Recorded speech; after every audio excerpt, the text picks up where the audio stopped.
do we got? Okay, I got 5 on the nose.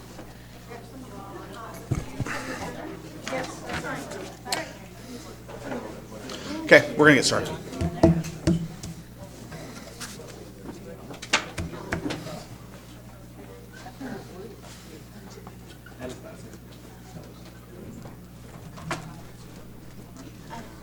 Councilmember Tran is still at work. He's on his way now. Okay, great. All right. All right, it's 5 o'clock. I'll call the meeting to order. Oh, 1 second.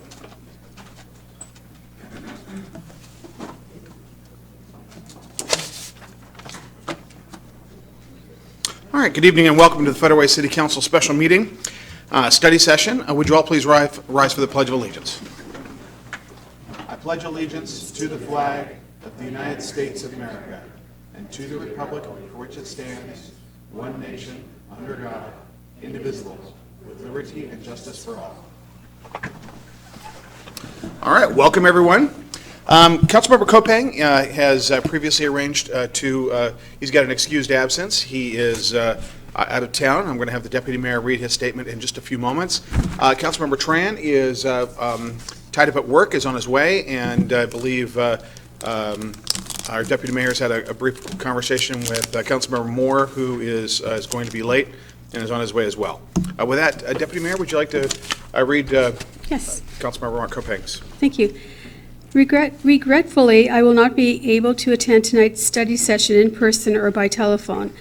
While this is the first time I have been unable to attend a council meeting either way, it is especially regrettable that it would occur when the council and mayor are discussing the important topic of homelessness. I am pleased that the staff and mayor have identified a number of recommended initiatives that have been or could be implemented. I look forward to reviewing the recommendations and the content from tonight's study session and working with my fellow council members to determine what further action can be taken as a city to address this complex issue. Best regards, Mark Kopang.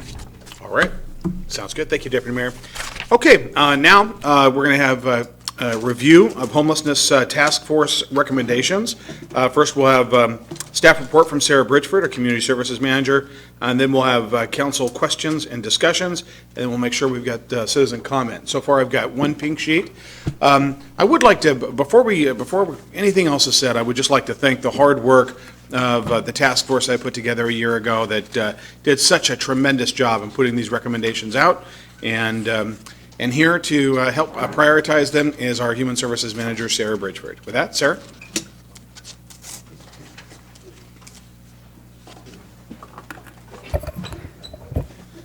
Good evening, Mayor Farrell, Deputy Mayor Honda, and members of the council.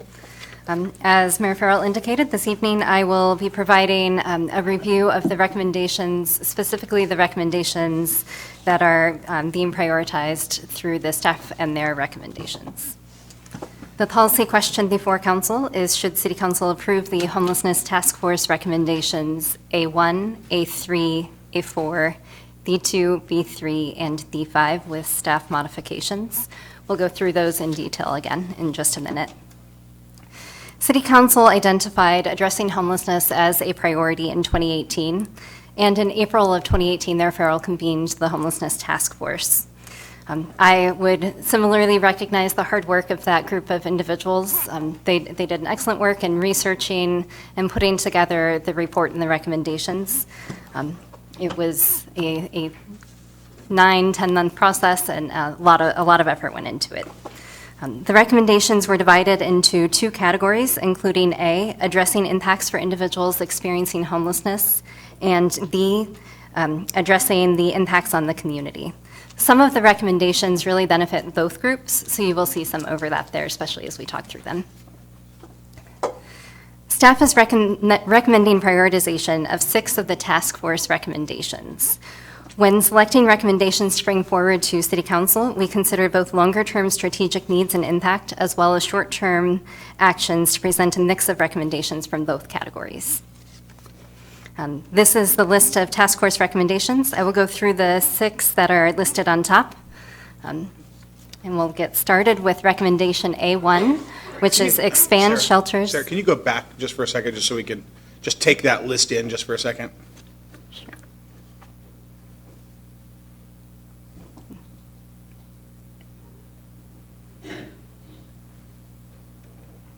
Okay, go ahead.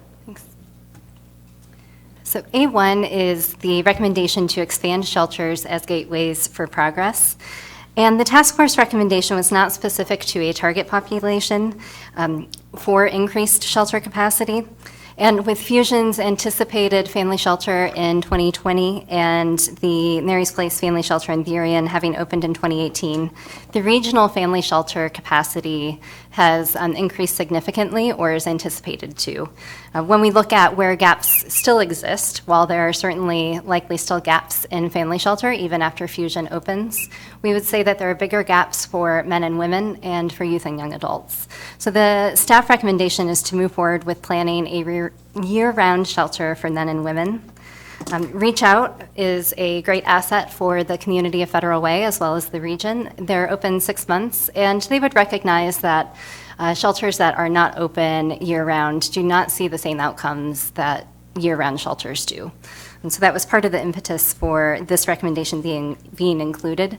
Shelters also take a really long time to develop. We can look at on multiple years, a mix of funding sources, both capital, operations, maintenance, service dollars, those ongoing costs that need to be lined up at least for the immediate future after it opens, and then for several years after. So it takes quite a bit of planning to get a shelter up and running and in alignment with best practices and evidence-based programming. So the recommendation is to pursue a year-round shelter for men and women. A shelter, again, will require that significant investment, and we would ask that the city explore and support funding options when a shelter project is ready to go. The mayor's recommendation is to adopt and recommend the staff recommendation. Recommendation A3 is to develop a community coordinated outreach program.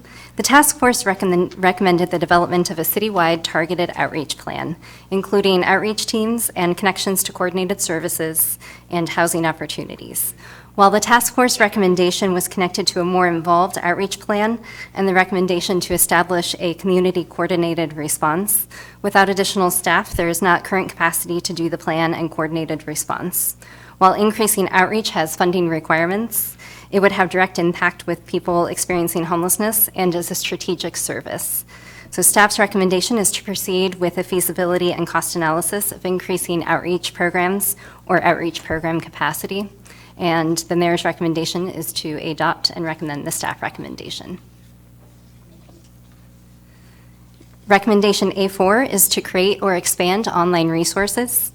211 is operated by Crisis Connections. That is a service that offers both phone and website resources. Their system includes staff that's focused both on the technical side as well as content, so keeping information on resources up to date or as up to date as possible. Part of the reason for this recommendation is that there are some difficulties in accessing services and having the most current information. In looking at this, it's a very cost-intensive process for both the initial startup as well as the maintenance of establishing an online resource. And 211 does continuously seek improvement and look for ways to improve their system. So the recommendation as a result is to further analyze what might be missing locally. For instance, what our residents may say they're not able to access through 211, and then also identify any local services that maybe aren't represented there. If it's something that we can work with 211 to integrate into their system, we can do that, or we could look at local opportunities for sharing those resources. The mayor's recommendation is to adopt and recommend the staff recommendation. Recommendation B2 is to create a group to coordinate cleanup programs. The task force recommended a group to analyze ways to clean up the community. That included prevention, mitigation, and remediation. Such programs could include work crew, structured community services, or other types of partnerships. It is staff's recommendation in coordination with Judge Larson to move forward with a cleanup program, preferably a structured community services program in coordination with the court. Analysis will be required on the feasibility, cost, and structure of such a program, and it is known that a program like this would require additional ongoing staff. The mayor's recommendation is to adopt and recommend the staff recommendation. The task force also recommended continuing law enforcement to keep the community safe and secure. The task force acknowledged the need to address and prevent crimes, as well as maintaining connection to services for persons experiencing homelessness. The City of Federal Way utilizes its Special Operations Unit, or SOU, to address homelessness. The SOU focuses on safety while also working with service providers to connect individuals to services that they need. For instance, this includes the work that the SOU does with outreach teams, and when safe and appropriate to do so, they'll invite outreach teams to encampments and other locations when they go out. The staff recommendation, in coordination with Deputy Chief Neal, is to approve this recommendation as written. And then there's recommendation is to adopt and recommend the staff recommendation. Recommendation B5 was prevent the reestablishment of dismantled encampments. The task force recommended that the city explore ways to prevent the reestablishment of dismantled encampments. The task force recommended monitoring as well as cost analysis relating to underbrush clearing.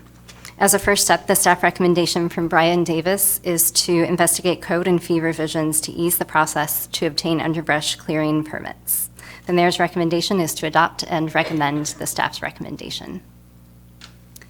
I would be happy to take any questions.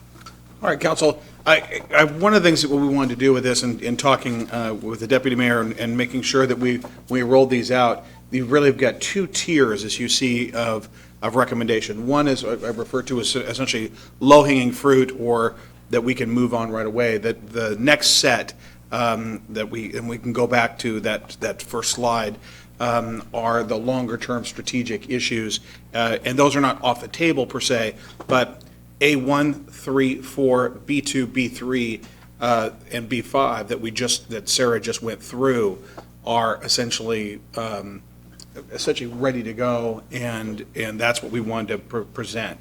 The others, A2, A5, A6, A7, A8, B1, and B4, which we'll go through next, just in regard to these are longer-term policy issues in regard to allocation of resources and which way which way the council would want to go. With that, Councilmember Johnson, did you have a question? Sure. First, I think I agree with all of our prioritizations. I think one question I had was around recommendation B1 for the safe parking program. So to my understanding, there are some religious organizations or churches that are interested in partnering with the city on that. Can you explain more, Sarah, if that's true, if there's some validity to that, and if also we can talk about the number 88 as well, because I think Valley Cities is doing that with peer navigators, and so is there some partnership there as well that we could look into? Sure. As far as B1 goes, I am certainly not an expert in safe parking programs, and there are some partners who have expressed interest in the community that nobody has stepped forward to move on that, and that would not be a city-operated program. There are also some concerns over such programs. It's a hard program to navigate, looking at safety, different regulations, and would require further analysis. Actually, Sarah, can you read the next tier, just so we're all, Actually, sure. Before we get to the next tier, is there any questions about the first part of the presentation? Any questions or comments on the items that Sarah's covered so far? Councilmember Sapadasa? Yes. Thank you so much for your presentation, and I appreciate that we're looking at this and proactively working on the recommendations that the people had brought, the task force had brought forth. One question I have is, when we're talking about the financial impacts and the funding for this, I know the Human Services Commission is going to start reviewing the next round of applications, and so are we going to emphasize this or bring it to where it's visible and make it so we get the funding needed to move forward with this if approved? We can certainly talk about that. Right now, the Community Services Division, so myself and Joseph Adriano, are finishing up the broader community needs assessment. So we started with the CDBG for compliance purposes. And we are doing that broader community needs assessment with the intent of coming to council and talking about the strategies that are currently identified for human services general funds. And with that, council could consider different priorities for the funds. Without an increase, I would just remind, council that if we focus on one particular service area, something else will not be funded or will have a reduction. So we just need to consider all the different needs of the community in making those decisions. But it is great timing to consider questions such as that. Okay. My second comment is around 211. They're open during business hours. And so when you're experiencing homelessness, it's hard to reach them or to get the services that you need. So what would we consider, or how would we be able to be supportive of people who otherwise need to call for resources? Yes, and that is going to be a difficulty. And the website is available. So we do know that some individuals who are experiencing homelessness utilize libraries or other places where they might have some internet access and would be able to access that. Individuals in the community often call us and say that they're on the website and reaching out on behalf of someone. So there are people who are using the website. Short of hiring staff to fill the gaps in time or funding that with 211, and I don't know that they're interested in something like that. I don't know that there is a great solution for after hours on resources. I don't have a great answer. I wish I did, but that would be the best that I could come up with, is really utilizing the website to the extent possible. It does not address the hours after libraries close or hours. Thank you. All right, Councilmember Johnson? Thank you. Sarah, for the B3, the mission-focused law enforcement, in the recommendations, it says that we utilize the Special Operations Unit. Can you tell me how many police officers are assigned to that unit currently? Or maybe Actually, I Deputy- think Deputy Chief might be able to. Deputy Chief Neal? Is this on? Yeah. Currently, we have 3 officers and a lieutenant on that squad. Okay. And so is there full-time police officer position just allocated to the Special Operations Unit entirely? That's correct. Maybe not entirely, but I would say the vast majority of their time. Okay. And this unit, really, we recognized back in 2016 when the mayor started to look into this issue, and we discovered that it was becoming a problem. We looked into what we would need in order to try to at least mitigate the issues that are caused by the people that are experiencing homelessness. So what we did is we took our SOU, which is our, originally they were our downtown group, bicycles, and what they did is they addressed problems, put fires out all across the city. But as things continued to the need for more responsiveness, almost all of their time now is spent every day addressing, and that's 7 days a week, addressing issues revolving around homelessness. Thank you. And can you tell me also, in terms of training, do they get like the trauma-informed training that they'll probably obviously need to go out and to do the street outreach with folks experiencing homelessness? Yes, they do. They're very involved, and they're very involved with the outreach programs. I think you would find that if you spoke to those officers that are out there every day, they have vast resources. I think the one thing that you need to really consider is the fact that the people experiencing homelessness that the police contact, it's either criminal behavior or crime that's occurring. And I think you would find that the vast majority of these people, they might accept resources, but the ones that the police contact might not be as acceptable to that. Thank you. I think that's the problem we're running into. Thank you. Appreciate it. And may I just add one thing, just to coordinate with what Deputy Chief said? They've been really great to work with and have reached out to SOU and Deputy Chief Neal in looking at different resources. They're already connected to a lot of the resources that we would refer them to and are aware of local resources for individuals and families experiencing homelessness. So it's, oftentimes I've got nothing new to add. Okay, Deputy Mayor Honda? Thank you. Who funds 211? Does the City of Federal Way offer money for that? They actually do receive some small grants at this point through the competitive process. They have a wide variety of funders. Most cities in South King, I can't speak beyond that, do have some grants with 211. Have they ever asked for more funding to be open for longer hours? Not specifically, no.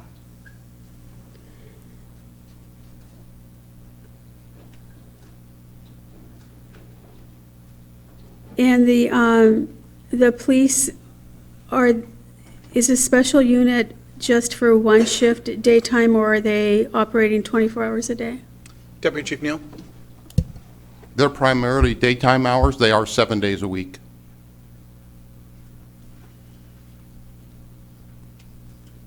Okay, thanks. So I take it, Deputy Chief, SOU handles homeless encampments or calls for service involving trespassing and those kinds of things? Correct. Okay. I have one more question. Deputy Mayor?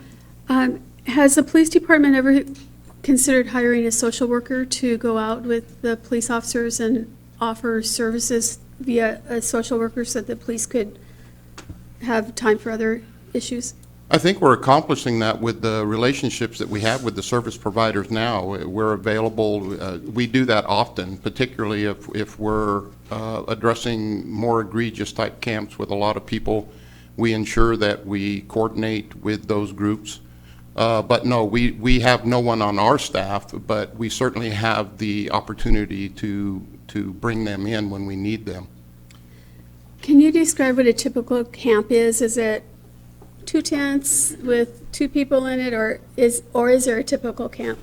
Well, it's a variety, and that, I think that's the issue, is in some of the locations where it might be undercover, if you say, or deep in the woods, that sort of thing. These camps exist for longer periods of time. They become more egregious, more dirty, that sort of thing. But the camps that you can see easily, usually someone calls us, or our SOU might discover these camps, address them immediately, and have those people leave that area within a day. So those camps are easy to take care of. The ones that are more hidden are much more difficult. Okay, thanks. All right. Deputy Chief, how many encampments do you think we have assisted in the dismantling of? So I can tell you, I just received, I get data every month on what SOU is doing regarding the camps. And so the one I just got a week ago is 170 documented camps. That's since we've been keeping track in 2016, with 45 camps active as of last week.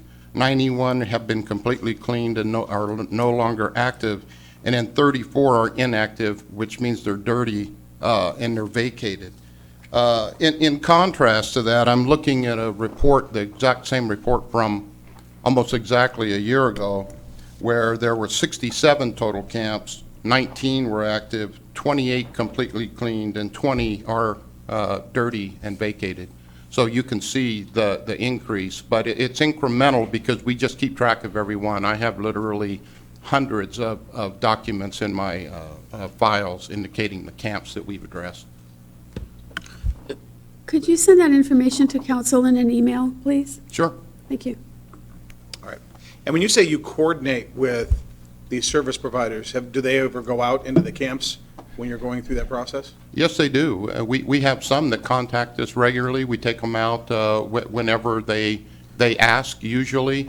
It's not an everyday thing. It just depends on if it's something that either they want to go out and look at a particular area, or our SOU might determine that based on the history of a certain area, they might want to take someone out and offer the resources. All right. Councilmember Moore? Thank you so much, Mr. Mayor. I'm glad we're actually talking about encampments, and I look forward to that email. Deputy Chief, I appreciate the work that your team plays a role in, and I'm certain that the Parks Department, do they play a role in encampment cleanups? When it's on Parks property. Right, when it is, okay. And I know that I've been hearing feedback that Celebration Park has been a little bit active or whatnot.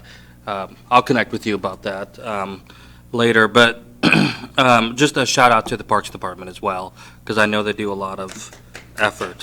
Thank you. So, one of the questions I kind of have, Mr. Mayor, you know that I met with Jim Ross, or you now know that I met with Jim Ross, and I think you're familiar with a lot of the concerns. And I know that we just addressed a property near Celebration that's across from his business, that area, and thank you for the people that played a role in that. So obviously, it's unfortunate this happens, and obviously there's theft that goes into these encampments. What does the police department do with all those items? Or what does anybody, I don't know who plays a role with all that items, but if they're stolen, is there a place that, and I hesitate in asking because I know that it's asking for time from our staff, but. Just to clarify, where I think what you're referring to is over at Celebration Park, across the street from the playground area and where the restroom concession area stand. Back in there, we had noticed actually a fairly persistent encampment issue that we had cleaned up and then that recalibrated and reconstituted, and that was subsequently addressed. Deputy Chief Neal, do you have any, go ahead. Just to finish my question, I appreciate that clarification, Mr. Mayor.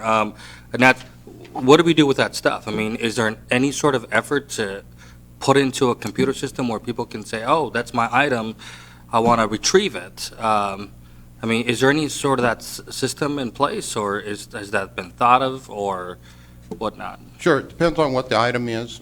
Many times bicycles, for instance, serial Right. numbers on bicycles, or if there's tools, computers, those sorts of things, they all have serial numbers, and we can enter that into our database, try to find the owners. But many of the items are just the smaller, whether it's clothing or things that are just strewn about the area, that those don't necessarily go into the system. But anything that we can track down that has a serial number on it, where we can at least make an attempt to determine where it came from, we utilize that.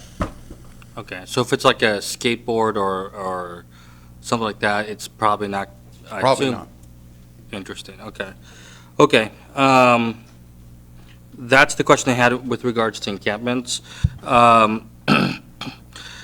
Sarah, and I know that there's homeless task members here. There's been some sort of talk about panhandling, and I know that was discussed in the homeless task force. Can you just share with us some of the ideas that might have popped up that was researched, but then ultimately decided that it didn't move forward? Can you kind of share with us about that? I would actually not be the person. We were working in 4 distinct groups for most of the work. There was some discussion at a broader level about panhandling and signage. It's my understanding that there may have been some action in a committee to move signs forward. Absolutely. That was one of my recommendations that I had. But, I certainly, one of the ideas that I've heard that I want someone to enlighten us about so that there's some clarity, but, and that's, there's an idea of, if someone's going to panhandle, maybe they should get a permit to do so. And I understand that idea was discussed, and I just wanted, was that the case, or my, Deputy Mayor, do you know about this? Because I believe you Well, are aware. it would be patently unconstitutional. People have a constitutional Understand. First Amendment right. So Understand. So I don't think you're going to have a situation in which I don't think I'm not aware of any serious consideration of adding a recommendation of the task force for some sort of permit for panhandling. I don't understand. recall a conversation around permitting Okay. as part of. I do have one of my many emails to our city attorney about panhandling and homelessness. He did cite a court case in which a city did require permitting, and it went to court and they lost, because if you were going to require one group to have a permit, politicians would have to have a permit to go out and talk to people and be on the streets. So and you'd have to be open more than 9 to 5, and the fee, there's a lot of issues. So It was just something I've been hearing the public talking about a little bit. so I I've been just hearing wanted- one person talk about it a lot, but, Right. yeah. Okay. Actually, our city attorney, can we get just a broad overview of the law surrounding? The simple answer is yes, it's unconstitutional. They have a right to beg. We can't permit it. We can't require a permit for that activity. That's the short answer. I've written several very lengthy emails on this topic. I encourage you to go back and read those. It's not something, there is some nuance there. Some cities have put up signs cajoling, I guess, or encouraging people not to take part in that activity, or encouraging people not to give money to people at intersections, because those have seemed to be somewhat effective.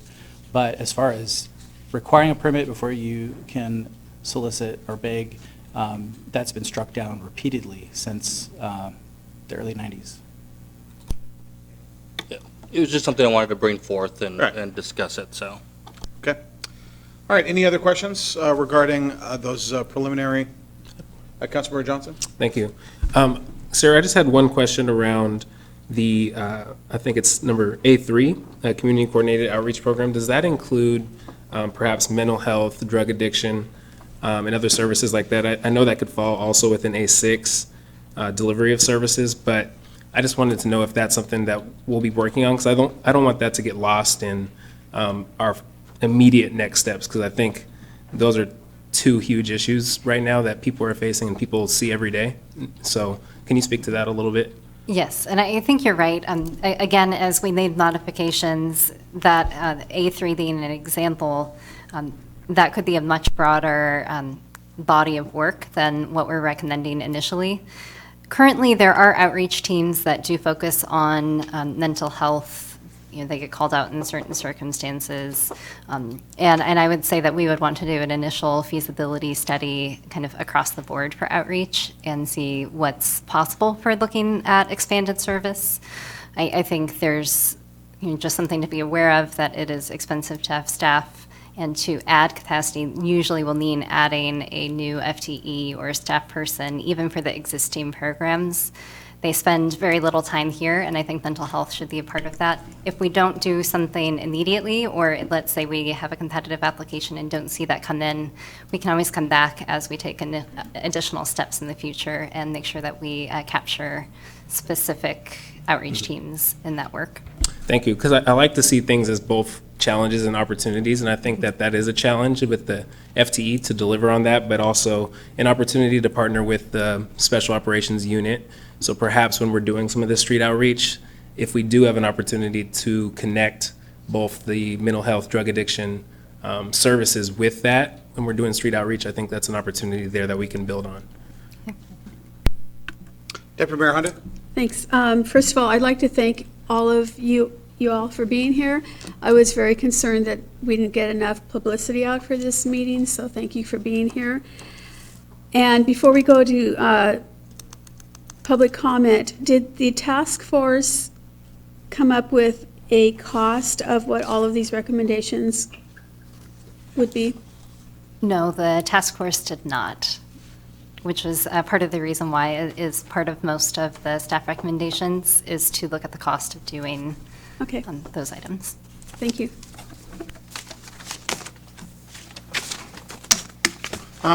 Sarah, how would you characterize the first set versus the second set? I think that you did it well. There are a couple that are probably longer-term strategic actions, including A1 and A3, although there are some immediate actions that we can take. I do think that all of them have great impact in looking at both serving individuals who are experiencing homelessness as well as the broader community. And having that mix of long-term and short-term solutions is a good first step. Okay. Could you read the others? Yes, so the 7 that were not prioritized at this time were to, or A2, to create a community coordinated response. A5, increase the availability of affordable housing and the effectiveness of the coordinated entry system. A6, increase the equitable delivery of service. A7, partner with local agencies to install public phones. A8, hire and train peer navigators. B1, allow a safe parking program. B4, better coordinate with criminal justice programs. Okay.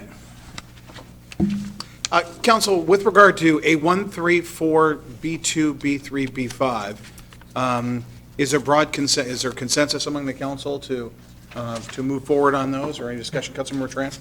Mayor, thank you, Mayor. You bet. I just have a quick question. If we are going to adopt these recommendation, how soon do you think that you can come up with the cost analysis? That's an excellent question. Well, as far as shelters, the shelter, so A1, which is probably the largest cost analysis, that is a longer term, and I wouldn't need to do too much because we have a lot of partners who can share the cost, and there's some regional conversation. So that one, I could get some preliminary information pretty quickly. On A3, which is the outreach programs, I don't know, a month or so, I think we could come up with some numbers and identifying where we have the biggest gaps and needs. So again, looking at the outreach programs that will address the needs in Federal Way, and then what the staffing costs would be to add that capacity. So a month or two. And I think the other ones, and the cleanup program, the same timeframe on that one. The other recommendations are recommended with the knowledge that there is staff time to continue either the work that's already happening or look at what we would need to do. Can I ask a follow-up question? Of course, yes. Thank you, Mayor. So as of now, do we have a list of providers or potential providers that we could partner up with when we put this online? When this go live? For outreach?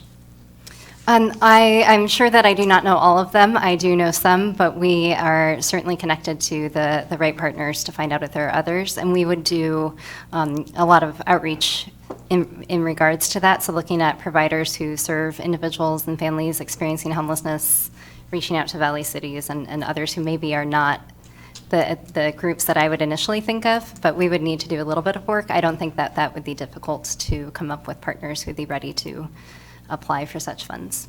Okay. Thank you. Thank you, Mayor. All right, thank you. Councilmember Cepeda. Thank you. So the second tier, the second additional task force recommendations, like, for instance, recommendation A2, to create a community coordinator response, it seems like it fits in with B2 and A3. So how does it fit into the second tier? And if it's around funding, then when do we plan on implementing those? Because they are important and necessary to be moved up to the recommendations that we're looking at now. And so if it's around funding, which I think the issue is, Yes. then I think we need to have a timeline to make sure that that is also included in that. And then I also go back, same idea would be around expanding shelters, but then increasing of availability of affordable housing are in the second level, right? So they go hand in hand, because you can't expand shelter and they won't have, after 90 days, where do they go? So. Right. Well, the affordable housing is, there were a lot of components in that recommendation, so I'll start with that one, and then I'll go to the coordinated response. With the upcoming Regional Homelessness Authority, some of the coordinated entry thesis may be changing and what that looks like, and I think it would be important to wait and see where that work lands. So again, that's the partnership with King County and Seattle and establishing a TDA. And that's not specifically affordable housing, that since they were together and the city is not an affordable housing provider, and that would be something that we would wait and see where that work lands and then how to proceed going forward. The create a community coordinated response, A2, would be an increase in staff. Reading the recommendation and knowing the conversations that went into it, the intent is to look at having either city staff or another staff person dedicated to that work. There may be some other things that they would do. I think it was connected to the Violence Prevention Coalition Steering Committee as well, where there was also staff recommendation. And we were looking more for those strategic impacts in the community before we do the staffing internally. So that's why the shelter and the outreach and cleanup programs kind of came first, but that's certainly not to say that we couldn't do all of them together as well. All right. Councilmember Johnson. Thank you. I just have a couple more questions, Sarah. For each of these recommendations that we're going to prioritize, I'm assuming they'll be coming through the Parks, Human Services, Public Safety Committee as they're being identified. And then also, how are we going to intentionally involve other stakeholders, so like local businesses that want to be part of the conversation on mission-focused law enforcement as it pertains to homelessness around their businesses, or other stakeholders that are involved in this process? Can we continue to involve them as we roll out the recommendations? Yes, certainly. Now, some of the recommendations would fall into community services, and I would be the appropriate, contact for those. And then there are others that would be more appropriate for Deputy Chief Neal or others at the city. And if somebody were to contact me, I could certainly get them connected. And then as we go forward, if we looked at a coordinated response and the staffing for that, that could be a community group that could do that. We don't have the staff capacity for that one in particular at this time. Okay, and then my second question is just around funding as far as county versus state. So we do have our state priorities as a council and as a city that we're putting together right now. But then there's also county funding out there as well. So how are we going to identify what funding can be used to potentially solve some of these recommendations that honestly, some of this isn't all city and some of it we can use county availability as well. So how are we going to identify that going forward? I would just say that we as a city wouldn't apply for most of those funds. We can certainly partner with our other funders. What we would be looking at is, do we have existing service providers? We're looking at that expanded capacity. Are they going to seek funds from those other partners? We can certainly get them connected to the right lists. Most of those funding sources don't have increases in funding. So that is just something to be mindful of, that it doesn't mean that there is more funding out there, and there are a lot of things that are already being funded. Shelter is a great example, as we have the regional conversations. Part of that is, how do we, in South King County, establish year-round shelters that are sustainable when King County is one of the largest funders of shelters in the state as well, don't have increasing amounts of funding. So we have to be really strategic as we add in services to make sure that they're sustainable. And part of that would be talking to other funders and seeing what that looks like on their end. Thank you. All right. Councilmember Duclos? I just wanted to thank you very much for your report, and I actually read the full report, which we all should have a copy of, and I thought it was quite thorough, and I thought it answered a lot of questions. I will say that, I was CEO of the Multi-Service Center for 16 years, and as a result of that, I was also on the first committee to end homelessness in 10 years. And I was there were about 100 of us there, and I was about one of 5 that said, we're never going to end homelessness. It's always going to be a problem. But what we can try to do is make those numbers smaller by adding different resources for people that they can easily get to and get involved with. And I think that's still something that all the cities, not just Federal Way, but everybody needs to be looking at. And maybe even through that committee you're on now, Jim, that they didn't listen to you guys. But you might want to bring that up as a topic, because I'm sure we're not the only city that's having this problem. And as I said, I was on that first committee, and that was a long time ago, and the problem has gotten worse. And a lot of times we discovered that it was because other states weren't doing anything, and people were finding out that in Washington you could get this and you could get that. And so I remember Florida actually bought tickets for people on a plane to fly them up here when I was still working at the Multi-Service Center.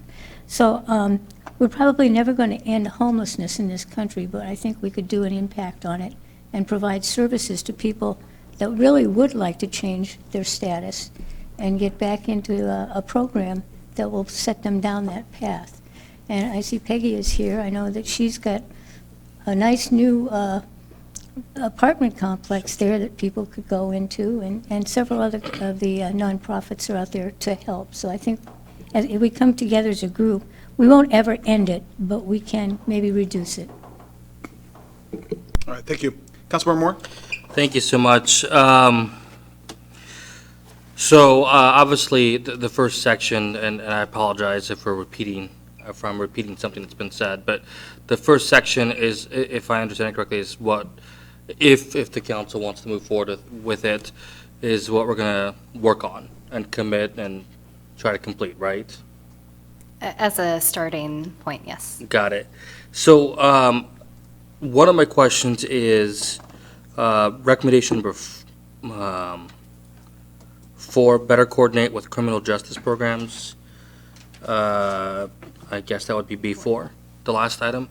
I think we've all heard positive outcomes in the community court that our judge has put together. Is there any reason why, or what's the thought process in terms of putting that, I don't want to say on hold, but not on a priority list? Sure. Community court is not specifically for individuals who are experiencing homelessness, and it could certainly be something that is expanded, and that would be a question for Judge Larson on what resources that would take or what it would take to further move that along. Yeah, and I wish you just, once again, the second tier are things that may need more work, may need more fleshing out, may need a discussion by council about where the priorities are with those. So it's not that we're not recommending those. It's like the immediate, this is just a discussion starter. So, we didn't churn our wheels on all of these recommendations. Okay, let's have maybe a couple more comments, and then let's open up public comment, and then if we want to move, if the council wants any potential action, we could do that after citizen comment. Deputy Mayor, do you have a comment? I think I'll wait. I'd like to hear from the citizens. Absolutely. Okay, let's do that. Got some pink sheets here. First is Robin O'Grady, then Jim Ross, then Cheryl Hurst, then Anna Patrick. And that's what I have in regard to pink sheets, unless there's any more out there. Yeah, I think, Melinda, did you turn in yours? Yeah, the blue sheet. She may have filled out a blue sheet. Oh, you did, a pink? Hold on. Oh, I've got yours. Skip the, sorry, two got stuck together, sorry. So Melinda, you're after Jim Ross. They really were stuck together. Yeah. All right, Robin, hi. Hi, good evening. I wanted to come and give you an update on our Fusion Family Center project, and also thank you so much for your support of our project with the feasibility funds to do our due diligence and complete our feasibility study. We are excited to tell you that this week we look forward to closing on the Econo Lodge purchase, and we anticipate we will be closed for renovations between November and April, with a potential grand opening date of April 1st, 2020.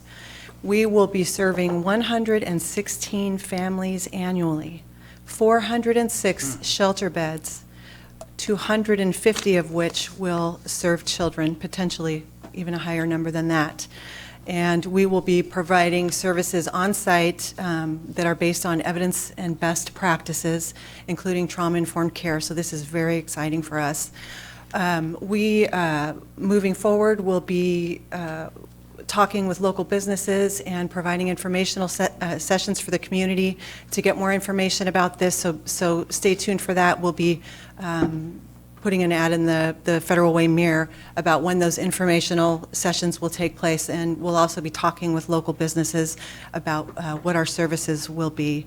So we're excited about that. We are, one of the biggest challenges we know that we will have is sustainability, and so we're talking already about a sustainability plan. We'll be looking to local government, foundation grants, fundraising efforts to be sure that we can not just get this family center open and operating, but that we will also be able to sustain it in the long term. So. Thank you, Robin. That's very exciting work. We're so excited about your presence at Fusion and all your hard work. That's amazing news. Thank you. Yeah, let's give him a big round of applause. That's a great update. And Peggy, it's good to see you here. Thank you your decades of service in the community. And Byron, thank you as well. I appreciate all the work you're doing. We've got Jim Ross, and then Melinda. I couldn't hide it anymore. All right. Good evening, and thank you. I agree that the list of items that we had up there are going to help the community a lot. But I also agree with the Deputy Police Chief that we have two kinds of problems in our city that are homeless, and we're only with that addressing one. We've got another side that is the drug and crime-ridden side that is a big scourge in our city at the moment, especially around Celebration Park and the businesses in that area. We have an area that used to be the pride of our city, where we have children and adults, and with our baseball leagues and soccer leagues, we draw people from all over the state to come in. And yet we have homeless encampments all around that area with people who are going up and confronting the guests that are in that area. They're confronting little kids. They're begging for money, demanding money. They're breaking into people's cars. We have multiple homeless encampments across from the soccer fields, across from the Scoreboard restaurant, behind the lower concession stand, and we have to do something about that. And we have what I call 10 bad actors in our city. We have people that carry around machetes on their back, aluminum baseball bats. They carry burglar tools. And we don't have our police department taking these things away from them, and I don't understand why. We allow them to be, we call as citizens or businesses, we call the police, we have them come, the police have us fill out a yellow form that says that if they come back on our property, that we're going to arrest them, or that they can be arrested, but nothing ever happens. I have one gentleman here in particular, and I won't mention his name, but I have personally called the police in the city of Federal Way on him 20 times. He confronts people all over our city. He just last 2 weeks ago on Sunday confronted me in the Walmart parking lot on 348th. I watched him after he confronted me go and try and steal a little boy's bike from the front of the Walmart store.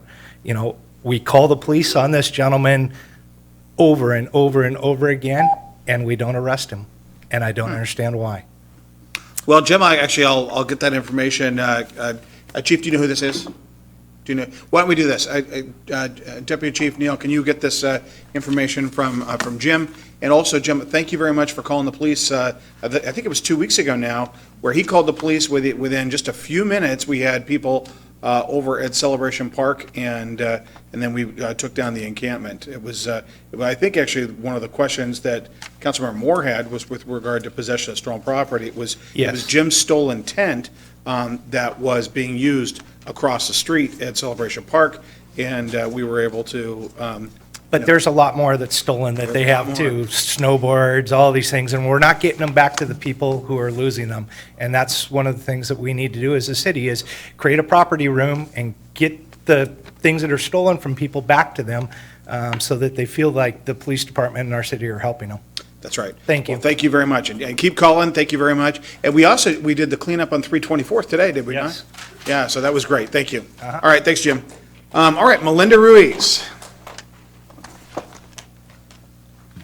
My name's Melinda Ruiz, and I have lived in Federal Way all of my life, so I'm not going to say how old I am, but I've lived in Federal Way most of my life.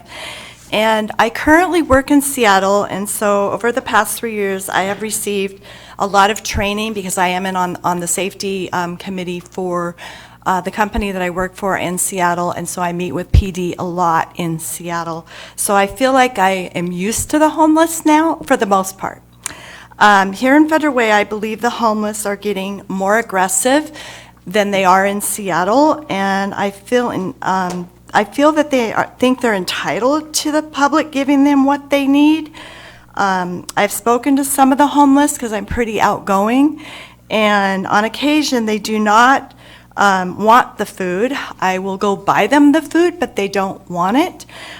They want the cash, and so that tells me what they're going to do with the money is drugs, and I will not give them the cash, but I will go buy them a meal. They just tell me straight up they don't want the food, they want the cash, but yet they say they're hungry, which makes no sense to me. I hardly ever carry my purse anymore because that's one of the things in Seattle that they've told us not to do is don't carry your purse. Have your needs in your pockets. So I don't carry it anymore in Federal Way either. And then also,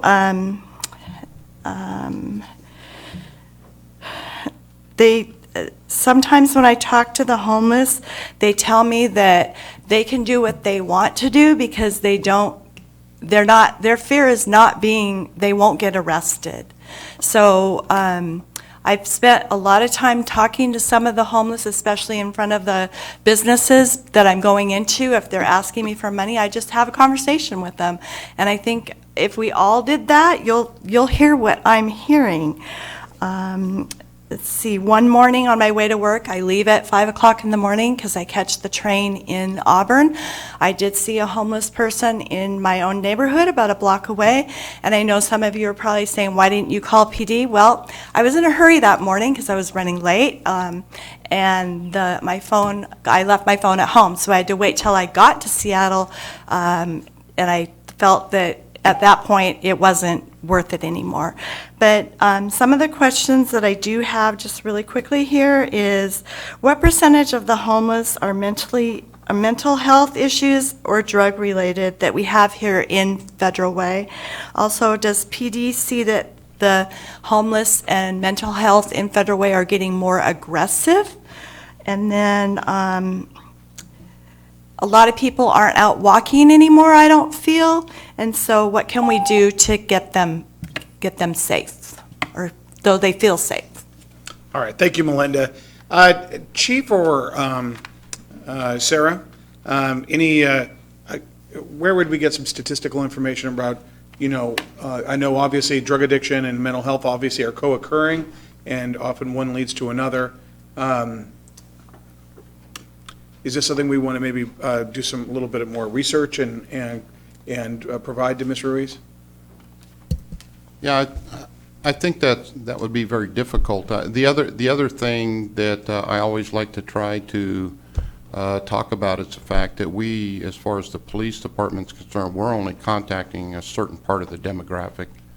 If you're just talking about those that are committing crimes or criminal behavior, that's one thing, but that's not the vast majority of the homeless. So I don't know how we would gather that statistic and be really accurate about it. Right. Okay. Sarah, do you have anything to add? Maybe at the microphone. Good questions, Melinda. Thank you. I would have to get the data, and it will be imperfect, but we can look at the point-in-time count us in, which is the county-wide count. They do some surveys and have some data on mental health and substance abuse. We also have service providers. So again, it's a small subset of people experiencing homelessness, but we can look at the data that they have at a programmatic level, and I can get that information.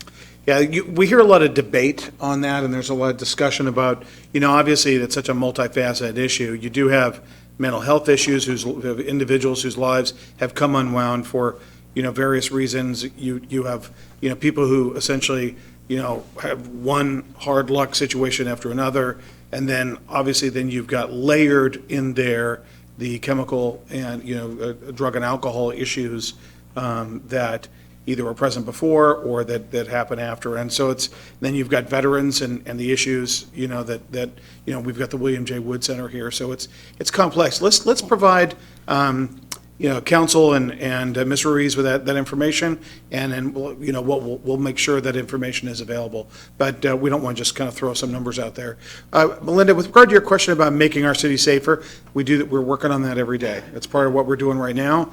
It's part of, so if people see something, call it in. With regard to Jim Ross, we had officers on the one day, is Jim still here? There you are, okay. We had officers there, I think, within 3 to 6 minutes of a phone call where we had quite a number of people in one of those restrooms. And so we can get our folks there. I think the most important thing is what we address that right away. So we'll get you those answers, Melinda. Thank you very much. Now, Cheryl Hurst. Thank you, Mayor, Deputy Mayor, City Council, and the people that are here. I'm kind of on both sides of the fence on this because, most people that know me know I have this affinity for the police department and the fire department. They're kind of like the first line out there. So whether the people are mentally ill, down on their luck, have gone through medical things, been kicked out, have drug abuse. It still comes down to the fact that those are, we have to think of the human factor of this. But we can't fix everybody's human factor. And then we have to take the other set of the fact that there's businesses that are here that are trying to stay in business. There's families that are trying to raise their families here. And when people talk about homeless, it gets to be kind of convoluted. And then we have some really great programs. And I definitely have to hail, Fusion, because they pretty much have done the best that there is to do here. So when you have one success story like that, it's like, well, okay, that's kind of a template. So, but we still have to think of the businesses, and we have to also think that there's over 500 students that are homeless. So we're worried about shelters for, the men and the women. They can't bring animals in. There's a ton of people that just aren't comfortable going in there, especially with disabilities.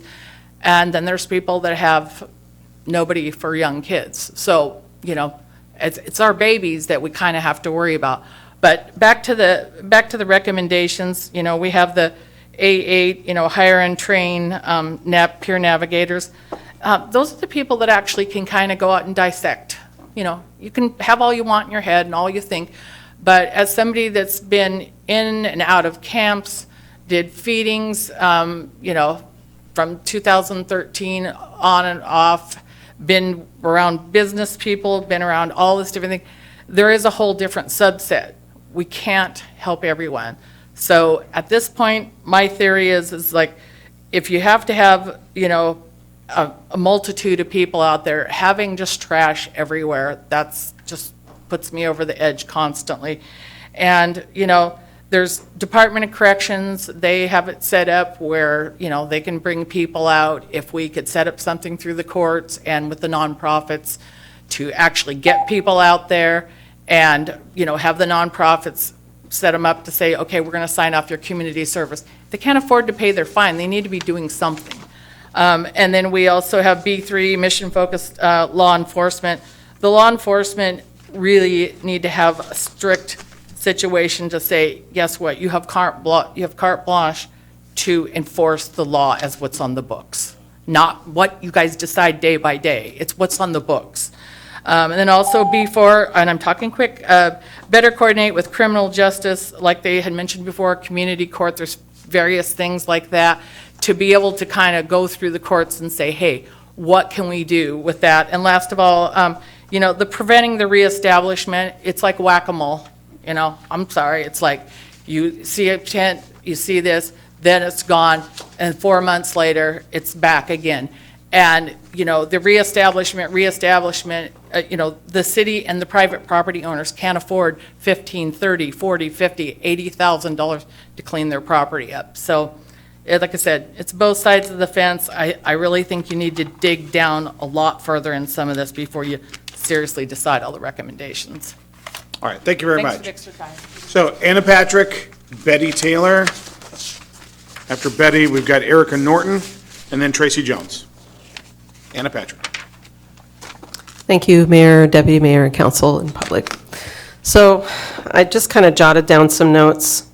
I just want to say that whatever it is you decide to do, I think that if it is providing a shelter in Federal Way, we really need to make darn sure that there's a time limit, there's screening, there's rules, boundaries, and we want the word to get out that that shelter is only the shelter to go to if you're really serious about getting the help that you need.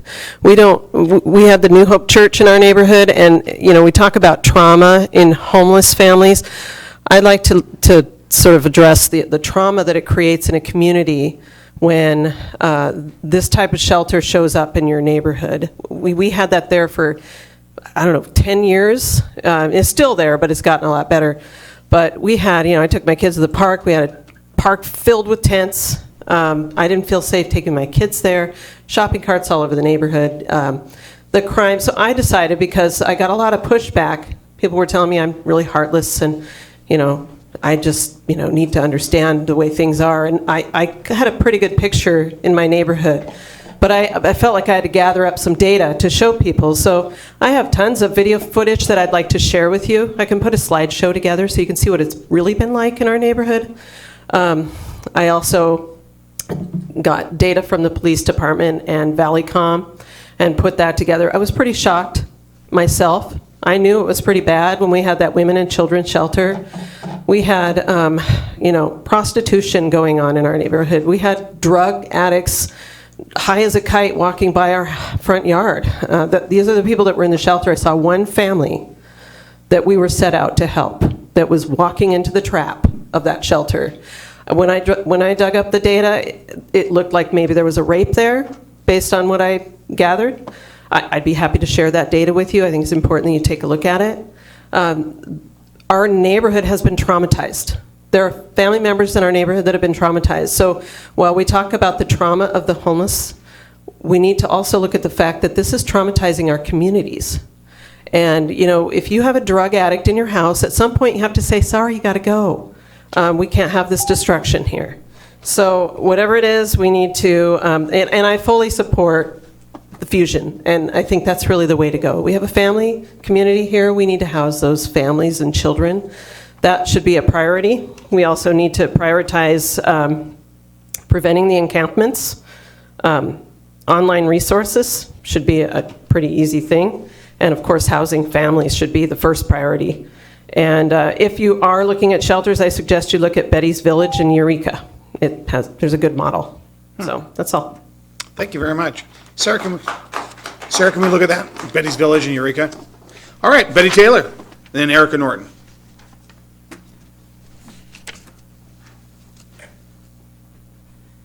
So first thing I want to say is it took this long for citizen comment with the homeless task force.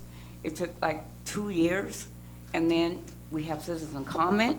It would be helpful if the citizens could have commented.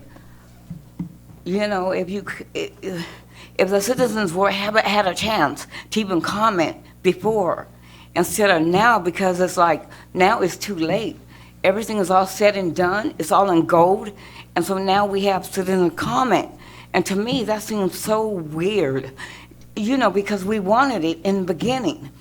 I don't understand why this task force, I don't understand about the secret meetings, why were not the citizens allowed to come, and why were not people that were really knowledgeable and could have provided solutions and strategies to the table were not even allowed to come. And when I say that, I have to call out to be just like excuse me, but Lydia Dawson, she's with King County Housing Authority. She had a voice. Just like Tran, he had a voice. He's with DSHS. I don't even think he was on the task force. Those are two people that could have provided a lot of information to the city and to the task force, but they were never on them. But I know that the people that were on them were churches, citizens, and organizations, but were the right organizations on the task force. Because when you're doing all this thing, you want to make sure you're doing it right. You want to make sure you got all your numbers right, all your cards. Are you playing the right deck? How are we really meeting all the needs? So it takes citizen comment for that to happen. That was never done until now. So I don't, and that's my main concern. Now we want citizen comment because everything is laid out in stone, when we wanted to comment the whole time, but we weren't allowed to do it. We were not allowed to do it, and that was not right for us. We comment during council. We comment during the commission. Every commission has public comment. Now, why was there not public comment on this task force? It's part of the city. You just can't stop public comment when it is needed in order for people to go forward. So that's all I got to say. Okay. Erica Norton, and then Tracy Jones. Hello, I'm Erica Norton. I feel like I'm late. I started a group with some other citizens and homeowners a few weeks ago because we're all concerned about the homelessness issue, and then I just saw this come up today, and I was like, whoa, okay.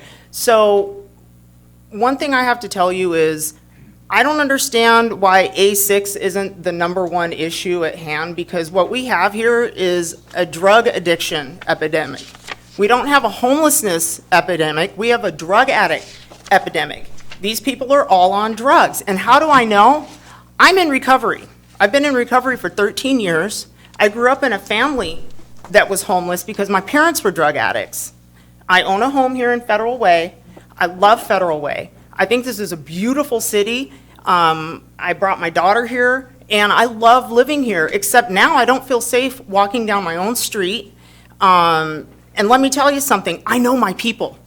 Everyone out on the street are on drugs. That's why they're on the street, is because that way they don't have any responsibility and they get to use with impunity. That's what happens when you don't have bills to pay and you don't have a roof over your head. You get to go sit in your tent and shoot up as much as possible. And what I'm saying is, okay, I've been helping homeless people. I have been on the front lines. I've served in a regional level on AA committees for 10 years. I've done everything I can to help, and I gave up because they don't want help. They just want more drugs. So I don't understand what good giving them a place to stay is going to do when they don't really want anywhere to stay. They don't want to be productive members of this community. So, you know, my opinion is you either get sober, become a taxpayer, help this continue to be the beautiful place it is, or get out. Those are your two choices, and I know I seem like, I might seem a little not very compassionate, but I'm talking about my own people here. I know what people like me are like.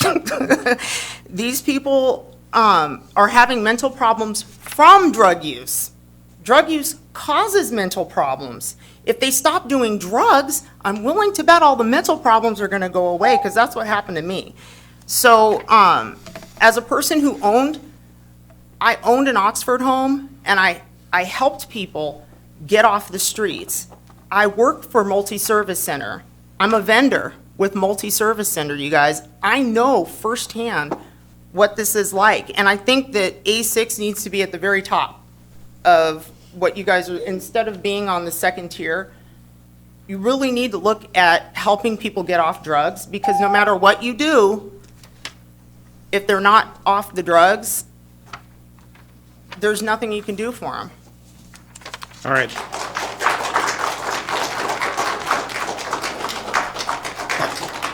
Tracy Jones. Good evening. My name is Tracy Jones. I am a disabled veteran, homeless. I was not on drugs. VA gave me a pill that made me totally different than who I am, and people took advantage of me. Now that I am, hopefully next month, get my own place.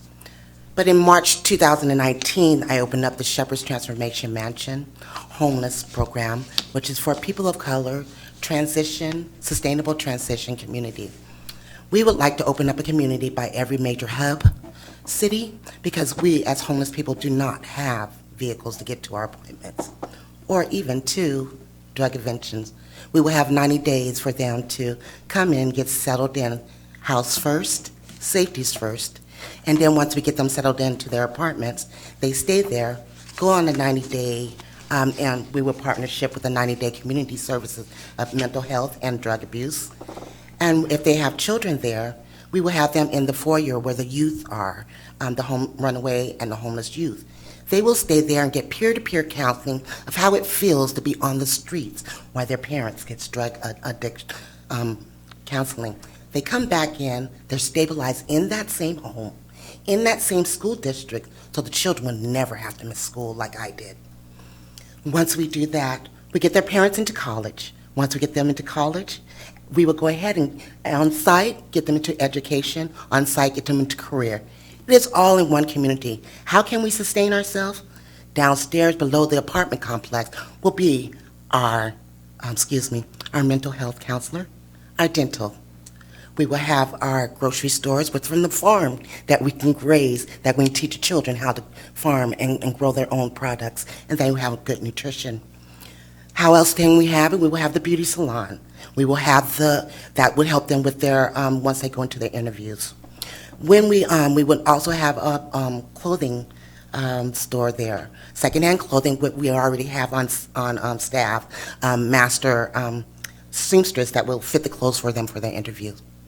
How can this all be sustainable? It can. Apartment complex with commercial on bottom. The commercial sustains the complex. Not only that, we will not separate the community of people of color. We will have very low income and low income together with the homeless. Why? Because peer-to-peer shows us that if I can make it, you can make it. I'm making it out of homeless, and I'm going to bring the rest out too. So please come support.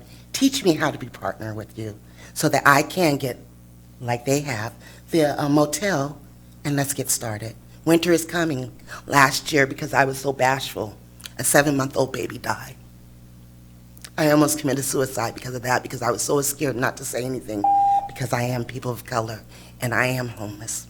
Thank you for the opportunity. I'm going to leave these sheets with the secretariat of our business. All right. Thank you very much. Okay, is there anyone else who would like to address the group? Address the council?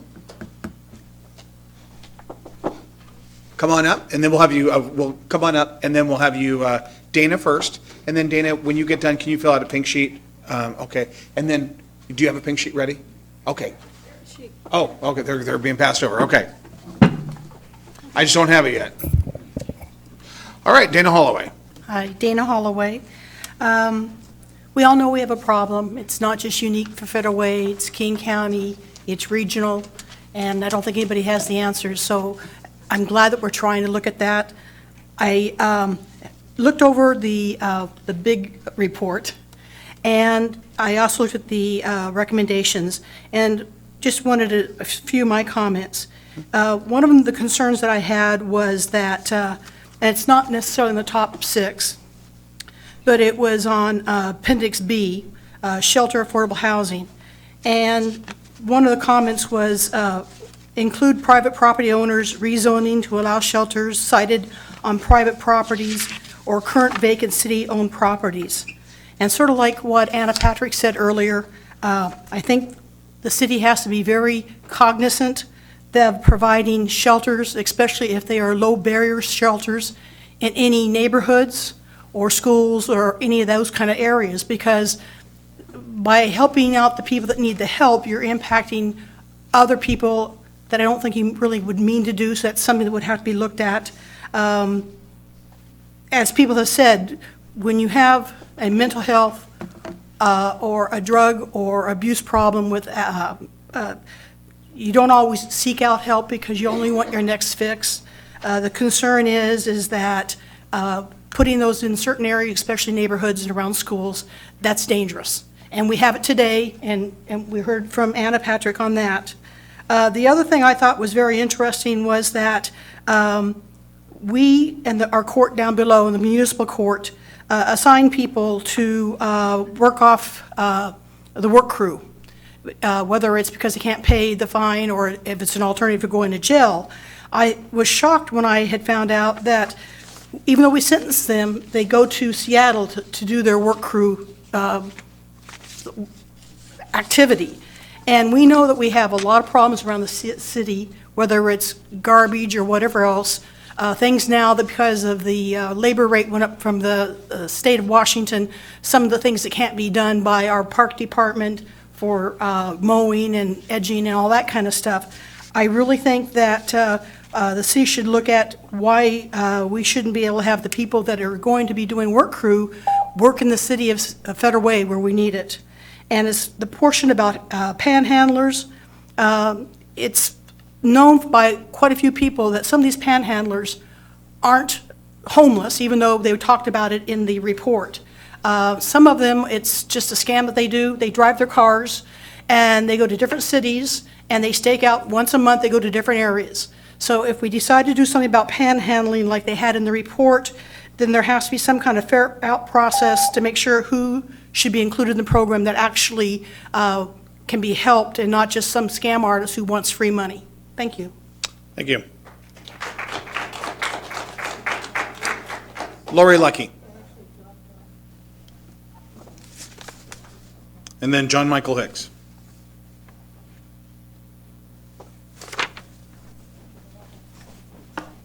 Hi, my name is Lori Lucky, and I'm a member of the 30th District Democrats. I'm their Government Relations Chair. I am also a 45-year former resident of the city of Seattle. I lived 20 years on Capitol Hill. I lived with homelessness that's really not imaginable for most of the people sitting in this room, I don't think. I think of homeless people as us. I think of them as us, because we are the people who are lucky. We have jobs, we have homes, we have people who care about us, we have backup. These people were unlucky. I, as my Bible, use the Real Change News. Real Change News is by and about the homeless. It's edited by Tim Harris. I believe that the Homeless Committee should have had homeless people, like Betty said, on it. I think that having white, middle-class, primarily people figuring out homelessness is not helpful particularly. I think it's good to have another shelter, but I think that we should ask them what they need. Some people go to homelessness and then become drug addicts. It's easy to be in a tent in the cold and the dark and take something and get numb and forget where you are. I read this in the pages of Real Change News. I think the Federal Way is actually a great place to live since I've moved down here. I don't have any worries about walking anywhere. I just finished walking in Celebration Park in the Forested Park this afternoon, and I'm 75. I walk at 272nd. I walk in the West Campus Trail. I smile at people when they approach me, and I assume that they'll smile back. I have nothing to give them. I carry nothing. And I shop all the time at Safeway. This summer, the homeless people panhandling at Safeway have disappeared. If I want to give somebody homeless money, I give it. I don't ask what they're going to do with it. I don't think about it, and I don't take food. If I was being given money, I wouldn't want somebody to have conditions, and so I don't put conditions on. I think that we need to do better, and I'd like to see some permanent tiny houses here, but you're on the first step, which is a shelter. I do know that in Seattle, at my home, I was close to a DHSH place, and they had telephone service available and vendors for people who needed low-cost phones. Thank you. Thank you, Lori. Okay, John Michael Hicks.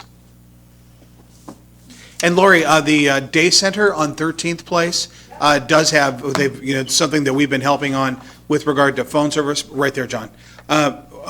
With regard to phone service, laundry service, meals, all kinds of referrals. And so that's been a great, and they're going to actually help us. I'll talk about the emergency shelter when we get all done for the inclement weather. But thank you very much. All right, John. Thank you, Mayor and City Council, for hosting this event tonight. My name is John Michael Hicks. I'm a resident of Federal Way. I've lived here pretty much my whole life. Our neighbors are suffering. They're living outside, they're cold, they're hungry, they don't know where their next meal is going to be. As was mentioned earlier, several hundred of our students are homeless. They don't, they're going to school, they're cold, they're hungry, they don't know where the meals are coming from, they don't have any stability in their lives necessarily outside of their parents, the tent, their belongings. The cleanups obviously are somewhat stressful as they potentially lose all the possessions that they have. This issue is bigger than just our city, though. It's regional. It's affecting our state and our nation. I'd like to see some leadership, as has already been done to an extent in the city of Auburn, where coordinated efforts are done between all stakeholder groups, the nonprofits, the regional level government, the local government, as well as the state government. The various agencies and officials that have the know-how, expertise, and ability and resources to start addressing the issues in a systemic way. Many are homeless due to medical issues. One of the cities in America that's addressed the homelessness issue to an extent is Salt Lake City. What they've done is they provide apartments for the homeless. They found that over the course of several years, the capital expense of having built and bought apartments is actually cheaper than the cost of the medical emergency responses that are required to when an individual that's homeless, out in the weather all day, has an emergency and is required to be assisted by medical personnel, emergency personnel, and I think it's one of those. It's a situation where you need to have the initial investment in order to save over time. I've met a number of homeless. When I was a little boy, I was saved by a homeless gentleman from a very dangerous situation. There's a lot of homeless that aren't on drugs, that aren't, if you've looked at the homeless population, they're the elderly that they don't have sufficient retirement funds and family to fall upon, as was mentioned earlier. They're young couples that can't afford rent because either jobs aren't available or don't pay enough to afford $1,400 a month. And like I said earlier, there's several hundred students, and frankly, it's appalling that we, in the greatest nation on the face of the earth, the wealthiest nation in the history of the world, that we have that. Thank you. Thanks, John. Okay, anyone else? All right, thank you very much. Great public comments. It's great to hear from everybody. All right, council discussion or potential action. Council, how would you like to proceed? Deputy Mayor Honda? I think probably all council members want to, Sarah, is there any way we could put the list back up? Thank you. probably all have something they'd like to say, so I think we just open it to council, and if we decide to take potential action, we'll decide soon. Okay. Why don't we just go right down the road then? Councilmember Sepidawson, anything we'll just go right in order. So I do support what's up there as the priorities of the A1 through B5. However, I do think we can still look at the additional recommendations that could be also incorporated in tandem with what's already up there. So I would recommend that we move some of those as priorities. And that would be, like I said initially, it would be the community coordinated response, which is A2.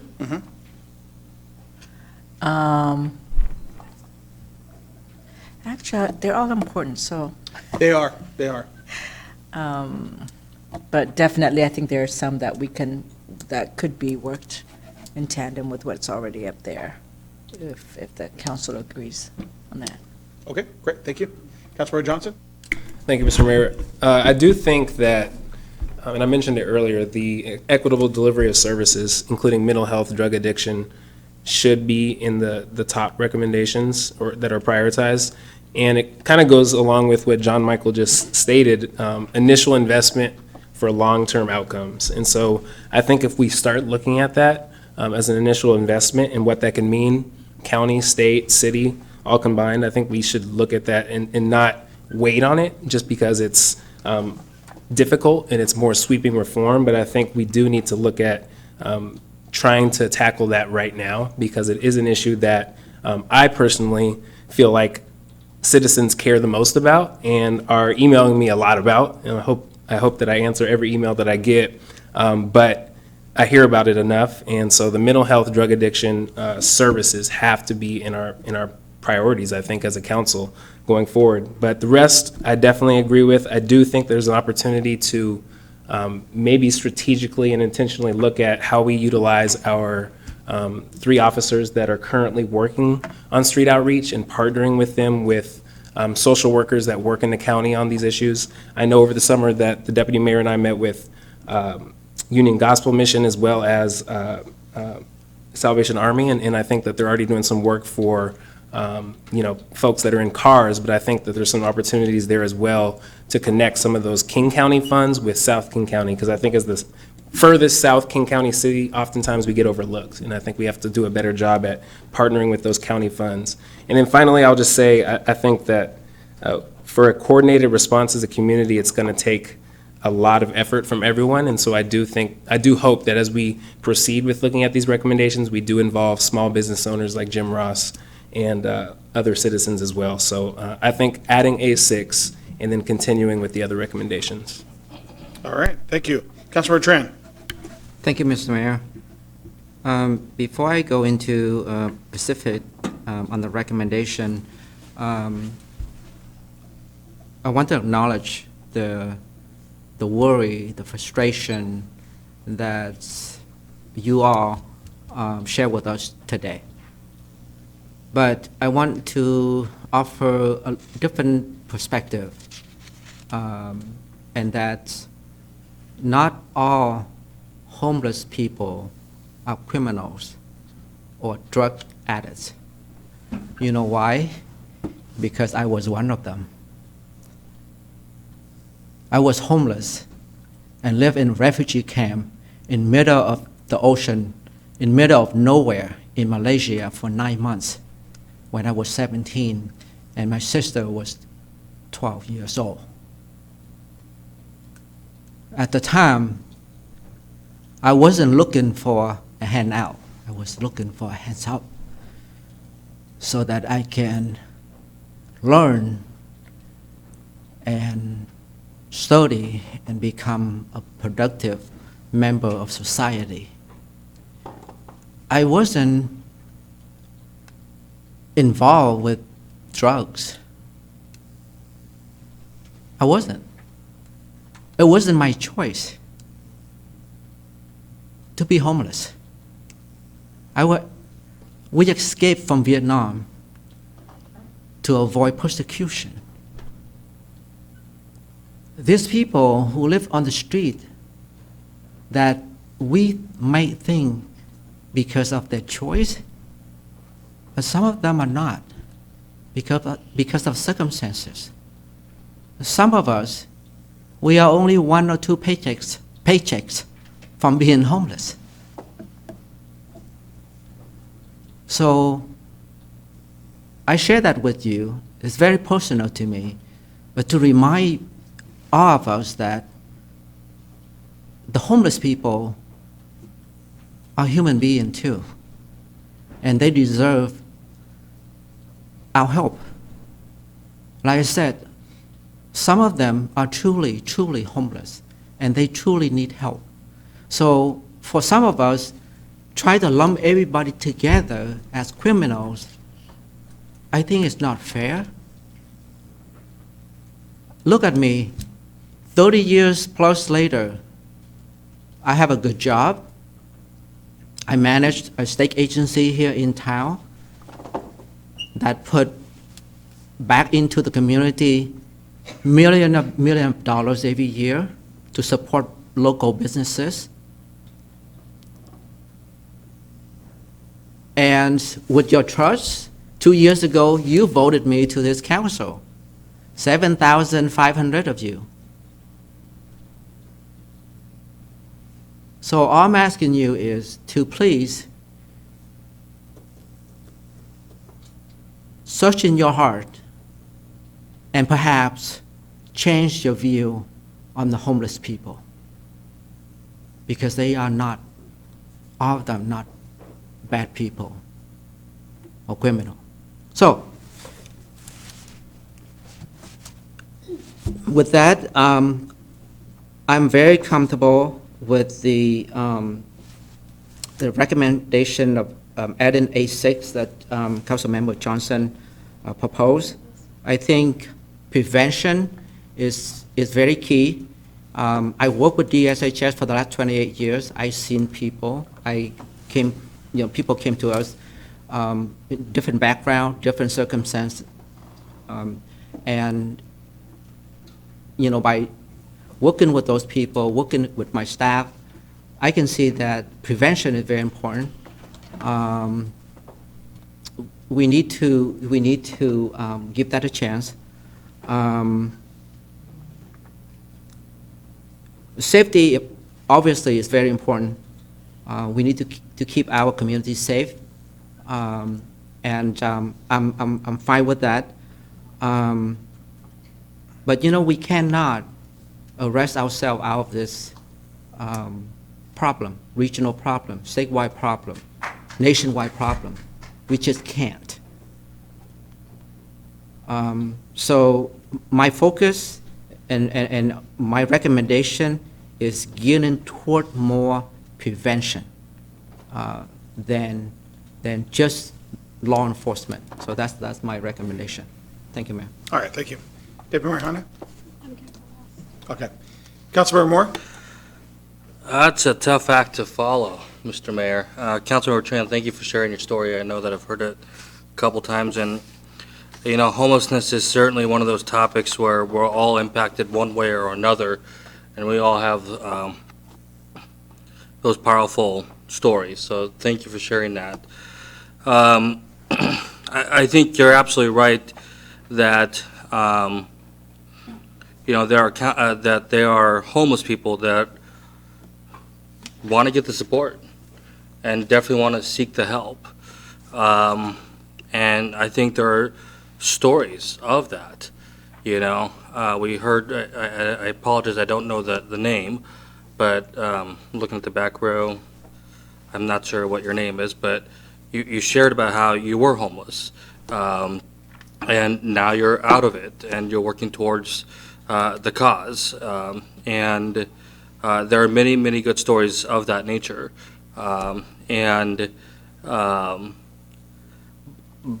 unfortunately, there is the other side. And I think when you sit and you kind of think about this, there's really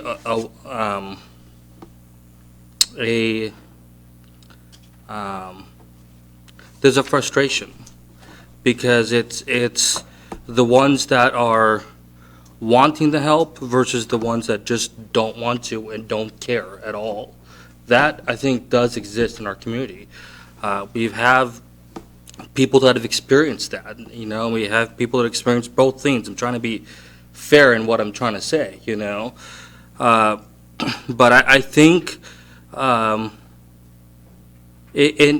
I think for me, it's kind of frustrating to look at this homeless problem, and to my colleagues, I'm going to look at one side of this issue, and that's the opposite side. The homeless people that are drug addicts, the homeless people that are just don't give a crap. I'm going to talk about that homelessness, and I think we need to integrate that into this recommendation, and so. I'm concerned about our legal system. Does it work? Does it not? I mean, we have the Seattle city attorney that's not even prosecuting cases, or it is, and they're in jail for so many times, and they go back into the community and reoffend. And is that even happening here in Federal Way? I would assume that is the case. And so that is something I want us to kind of address a little bit. And does that have a place in the recommendation to be added? Martin, Councilmember Moore, we prosecute every case that we possibly can. There was a mention before about enforce all the law. That's exactly what we do. We don't give any quarter. If our police officers respond to a situation and they find a law violation, they cite them. They book them into SCORE. They cite them. We prosecute people. And I'm not arguing. We're not not prosecuting people. Right, and I'm not arguing. I'm just stating my opinion and my thoughts, my frustrations.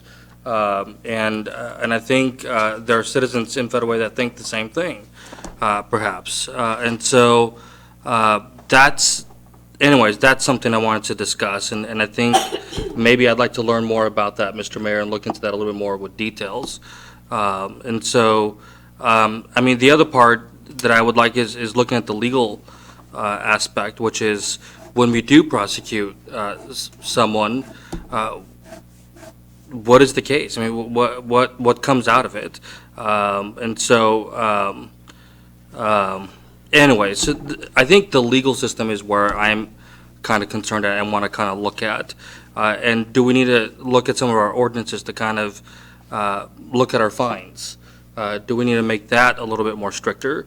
When someone commits an offense, do they get charged $500? I don't know. Should they get charged $1,000? I don't know. But that's something that, again, I want to look at. But now on the other side, I support these recommendations. Councilor Johnson, I support your addition to this. I support that. But I do want to review, and I understand, Mr. Mayor, saying that we prosecute everything. That's good. That's good. But I want to know. I find myself wanting to know more. And do we need to tweak some of our ordinances and our fines to become more stricter? Panhandling is a problem, and I understand it's a First Amendment, and everybody has a right. And I, just like Sarah, you said that we did discuss this in our committee, and that was something I wanted to add to our recommendations, that we look at signage, not saying someone can't do this, but look at signage saying that, encourages the public to give to nonprofit organizations. So that is something I would like to see added to that, to the recommendations. Again, I'm very much aware that they have the freedom of speech, but I think we as a city, so do we. So that's just some of my thoughts. Thank you. All right, thank you. Councilmember Duclos. Homelessness is a very, very divisive issue. There are people out there that, through no fault of their own, lost everything, and they can't afford to do anything other than stay out there and panhandle. Other people out there are paid to panhandle by bosses, and they're dropped off in the morning on the streets where they're supposed to be with the signs they have. And you can pretty much tell who they are because the signs are pretty much all the same. Homelessness has been an issue in our country for a long, long time, before most of us were even born. And I'm not making light of that, because I know there are people out there that, through no fault of their own, have lost jobs or whatever and can't keep up with the rent or pay the taxes that they have to do, and they find themselves out laying in a blanket in the woods. I know. I walk my dog sometimes over by the community center into that trail down there, and you can see where people have slept. And it's a tough situation, but I think what we can do right now is try to pick up on some of the task force recommendations and see what we can do to try to cut the number down of the truly ones that are out there, not being paid by somebody or dropped off by somebody to stand out there with signs and ask you for money, but the ones that truly are homeless. And it's getting to be wintertime, and can we work with the churches and the nonprofits out there that have homes and have places that maybe they could come in and even sleep in for the nighttime and stay warm and out of the freezing cold? So I think we could reach out that way and see if we can't get more people involved in this, because it takes a city to really make changes. And I think our citizens are pretty much involved and engaged, in our church people, as well as our staff are trying to do a good job. So I think as a group, we need to come up with some recommendations. And I concur with a lot of the recommendations in this report. The people have put a lot of time and study into it. And I think we should have some high-level ones, and then some middle-level ones, and then some finishing off things. But winter's coming. We're going to have a lot of people out there in the cold, and let's see what we can do. If they don't want to make any changes, we can't force them to. But there will be others out there that need a helping hand, and I think that's what we, as members of this community, can do. So thank you. All right, Deputy Mayor Honda. Thank you. I will be making a motion shortly, but first I'd like to say a few words. I'd like to thank Sarah and your staff, one person, for putting together the recommendations and working with me on this and working with Councilmember Johnson. I'd like to thank the task force members, and I know some of you are in here, so thank you very much for your work. I'd like to thank the police department and the parks, and I'd really like to thank Peggy Laporte and Fusion, because my dream for Federal Way was one day we would have a family shelter and we wouldn't have to send our families elsewhere. And that dream's coming true much, much more quickly than I ever thought it would be. So thank you very much. And you know you have my support for whatever you need, so just ask. I'm here for you. Homelessness is something that if you, if you are on social media every single day, there's something out there about homelessness and homeless people and what they've done and what they haven't done. And I certainly agree that we have two types. We have the one type that doesn't want help, and then the type that we really want to help. And those folks are hard to find. The families are hard to find. I've asked our police officers multiple times if they run into homeless families, and they tell me they don't see homeless families that often.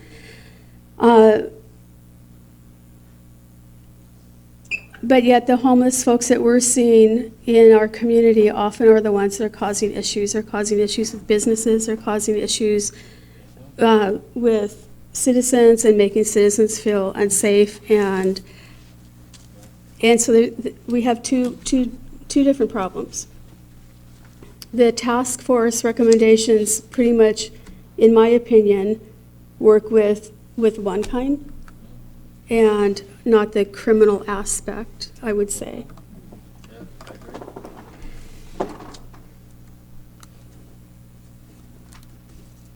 Before I came tonight, I had several notes, and on the top of my notes were mental health and addiction services. So I would agree with recommendation A6. I don't know what that looks like. I don't think that would just be in Federal Way. I think it would probably be regional with other South King County cities to work on that. My other dream is that we have a place for youth and very young adults who are homeless, who for whatever reason can't go home to their families. Perhaps their family moved and didn't take them. Perhaps their family kicked them out for whatever reason. We don't know how many of those homeless folks we have. They're really hard to count. But I do know that Nexus in Auburn and YMCA have joined together and are building a shelter, as far as I know, down in Auburn. Is that correct, Sarah? And in talking with Nexus, I believe that they will be serving our homeless young adults in Federal Way, because it's going to be regional, and I'm very thankful for that. I hope it opens really, really soon, though I know that they just got the funding and are just starting. But we probably need more than one of those facilities around. Because if we can prevent a youth from being homeless, perhaps we can prevent that youth from becoming a homeless adult and get them on the path to being a citizen with a job and a family and a home and all the things we all want and we all dream about.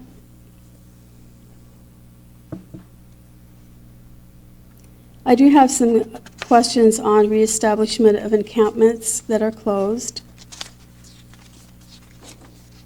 I have questions on when we clean up an encampment, where do folks go? We don't allow camping on public property or private property. So I know on Saturday I drove by on 324th and the camp was being cleaned out on a Saturday. I'm sure our police officers know where those folks went that night. They probably went to another encampment. And I don't know how we could prevent folks from going back into the encampments that have been cleaned out. I'm not sure how that would work. So there's a lot of work to do, and it's time that we got our hands busy and started doing this. I'd also like to talk a little bit about community court. I know that that's not just for homeless individuals, but I do know that individuals who are charged with perhaps shoplifting or some other misdemeanor, if they are homeless, can take advantage of community court. I think we probably need to fund that a little bit more And it's working in other communities. It's working here. I've been to some of the graduations, but I think they need more of our support. So I will make a recommendation, and then someone can second a motion, and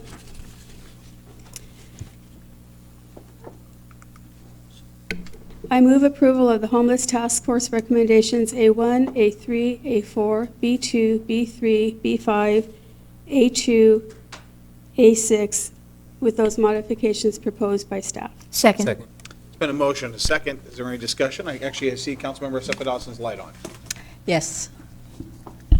Thank you so much, and I am in support of everything that's been said, and so thank you for everyone, and thank you for your compelling story, because I too have a story where I have experienced homelessness here in Federal Way, or in Kent and South King County. So I think that's where I get really passionate about this issue. And I think I'm glad that we were able to also discuss the two camps of homelessness. As I was looking at this, and again, I do appreciate one thing we have not touched on is how to stop people from becoming homeless. Because the fact that we are working with existing homeless does not stop the evolving new homeless population coming into this. My reason for becoming homeless was I couldn't afford to pay my rent anymore. And I'm thankful I had a supportive network. I had friends where I could stay, and my kids had their dad to go to. Otherwise, for people who do not have the safety network that I did have, I did sleep in my car, but again, at least I had place to go, friends to stay with. And I did have that. But for someone, like you do, for someone who works for the Housing Authority, I see this all the time. We call multi-service center, and you can only call once a month, and you may or may not get help. Or you need an eviction notice or a 10-day notice. I mean, all these restrictions and barriers that are put on people to even get the support they need to stop them from becoming homeless.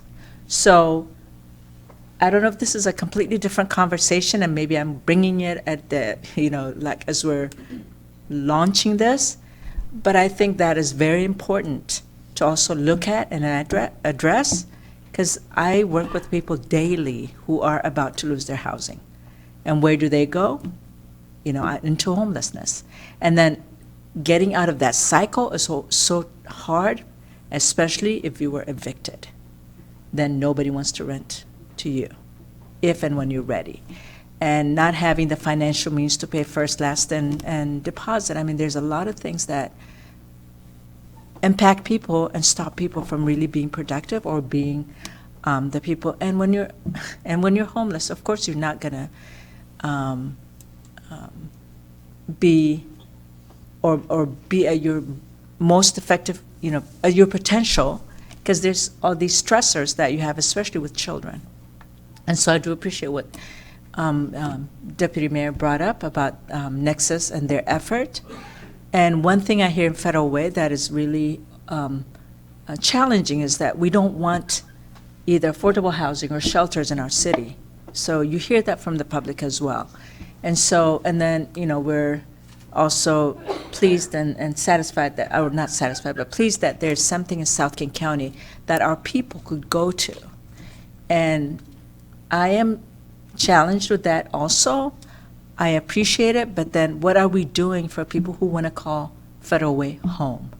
How do we serve them?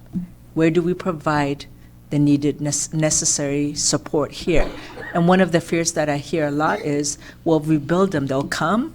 Well, that's what we're doing with our Federal Way people experiencing homelessness. So we're willing for them to go somewhere else. And I'm really challenged by that. And I'm not criticizing because I really appreciate what is available to us. But then when and how do we also participate in making that available to people who are experiencing homelessness in Federal Way? So thank you for the time. All right. Councilmember Johnson? Thank you, Mr. Mayor. I just want to say, I think, and I appreciate Councilmember Cepheus and Councilmember Tran for sharing their stories as well. I think going forward, as long as we have an equity lens through the policies that we're looking at, so looking at what groups are being affected by every decision we're making, regardless of, it's community, it's people actually experiencing homelessness, and then also making sure there's not unintended consequences so that we're not worsening existing disparities that we're seeing every day. And so, Sarah, I would be more than happy to continue to work with you on that, but I think as we work as a committee with staff, we just have to have an equity lens for every decision, so we're looking at, and I don't want to say both sides, because I don't like the them versus us mentality of it. I think more like, how do we look at everyone being affected by this situation? And so as we do that going forward, I just hope that we look at that for all the recommendations. All right. Councilmember Moore? Thank you, Mr. Mayor. Deputy Mayor, I want to call you out on this, and I appreciate your statement that you made before you made your motion, and that's, while I support wholeheartedly these recommendations, and while, if you know me, I'm a person who will do anything and everything to care for that person, because that's just who I am, and I think that's who we all are. But I think, Deputy Mayor, you're absolutely right when you say that this recommendations, this document, so to speak, really just addresses the people that are seeking the support and that want that help. And I'm all about that. But, thinking about this and having talked with Jim Ross and others and having read all the comments that we all see on Facebook, it's what are we doing and how can we strengthen our ordinances and our efforts on homeless individuals that are essentially being criminals. And I'm not putting all of them in one bucket because there are ones that are wanting that support, but there are ones that just don't give a rip. And so how do we address that? And so that's one thought I just want to give you guys to think about and contemplate. And I certainly look forward to having those type of conversations in your committee, Councilmember Johnson, because I think that's something that we need to address whatsoever. That's something that we need to address. And I think, Mr. Mayor, I've had a little bit of time to kind of think about when you interjected and said that we prosecute everybody that that causes a crime, commits a crime. So then my question is, so after we prosecute them, or whatever the word you want to use, I'm not an attorney, I know you've been a prosecutor for how many years? 19. 19 years? I was. So then what happens? Where does the case go? And does that case, I just want to know what happens and where does that case go? Well, and that's an email question because okay. I want to see it in writing and see how it goes because I'm willing to make a bet, and I'm saying this uneducatedly, that those people that get prosecuted in the city of Federal Way, there's a breakdown somewhere in King County and in the city, somewhere in King County, and they come right back into Federal Way and reoffend again. And so what are we doing about that? And so, Deputy Mayor, just to finish my comments, I appreciate what you said. I think this plan goes for the people that are wanting the help and wanting the support, and I'm all about it, but I think we need to be tough. And I'm not saying we're not, but I think there's things that we need to do to strengthen our laws and strengthen our systems within the city. Judge Larson is in the back of the room, and he has two sayings that I absolutely love, that I wish I heard him when I was a city prosecutor, because they're so wise. He likes to say, we don't want repeat customers in municipal court, true words, and it addresses kind of what you're saying is, I think the great thing, the helpful thing about a court of limited jurisdiction, whether it's a district court or a municipal court, is they're treatment oriented and they haven't, they're obviously, these are not felonies, they're misdemeanors, and the idea is to get people back on track. And also what Judge Larson likes to say, and I know I'm using your best lines here, Judge, but he runs a repair shop, not a junkyard. I got it. He runs a repair shop, not a junkyard. Your Honor, would you mind coming up, please? Would you talk? Let's give him a big round of applause. let me talk about you just for a second. We're so fortunate to have Judge Larson, and he's got such a heart for this. And I think, and you stepped out for a moment when, I don't know, did you hear much of his question about? I just had to step out because somebody was buzzing me, so I was hearing it. He was really asking ultimately, Your Honor, when they do get prosecuted, and one of the things I was going to say, council member, is if we have probable cause for a crime, and, I think there are certain reasonable factors. We're not going to charge somebody for a stolen donut or, like something like just a couple of others, a de minimis, but if it's a theft or a shoplift or something along those lines, we do prosecute. What happens to those folks? Well, the thing is first of all, the prosecutor has the police decide whether to arrest, and if they arrest, the prosecutor then decides whether to bring charges, and if charges are brought, then the court has to find probable cause, and then we go from there. And the best way to characterize it is that it's separating the can'ts from the won'ts. The ones that can't, that are unable to, we work with them, we try to get them services. The problem with the coordination, which is I was on the homeless task force, I edited the report. I know, thank you. And the reason with coordination is because, I'll give you an example of what happened the other day in community court. This woman couldn't get treatment because she didn't have insurance. It took her probably 4 weeks. The other day, we finally got it to a head, and it was like she cured cancer. Her father had just committed suicide, so she was already down. And to get insurance was a big deal, but there's absolutely nobody, it's just like she couldn't navigate that. It wasn't there for her. The people that we see, we see our little piece of the puzzle, and we think we have the answer. Every one of these recommendations is the answer, and it's part of a jigsaw puzzle. What they see is just a bunch of jigsaw puzzle pieces laying around. And there's a lot of comments tonight about this person, homeless or this, homeless, a lot of generalizations. But I think we need to take the time to find each individual's story, because when you hear their story, then all of a sudden now you know what brought them there. Now you know what got them there. Instead of coming up with policies that put people in little compartments and generalize on them. I was a little disappointed that coordinating with criminal justice system wasn't included, because we are the only place in the community where individual impacts and community impacts merge. And we have the only place in the community where we can compel people to do things, or else they go to jail. And we separate the can'ts from the won'ts. And so to not have coordination and to not coordinate with the justice system is because you're correct, not all people that are homeless are committing crimes, but the people that are creating the community impacts that are getting arrested, that's where we have an opportunity to reduce community impacts, individual impacts at the same time. What we found, and we have failures in community court, there's no question.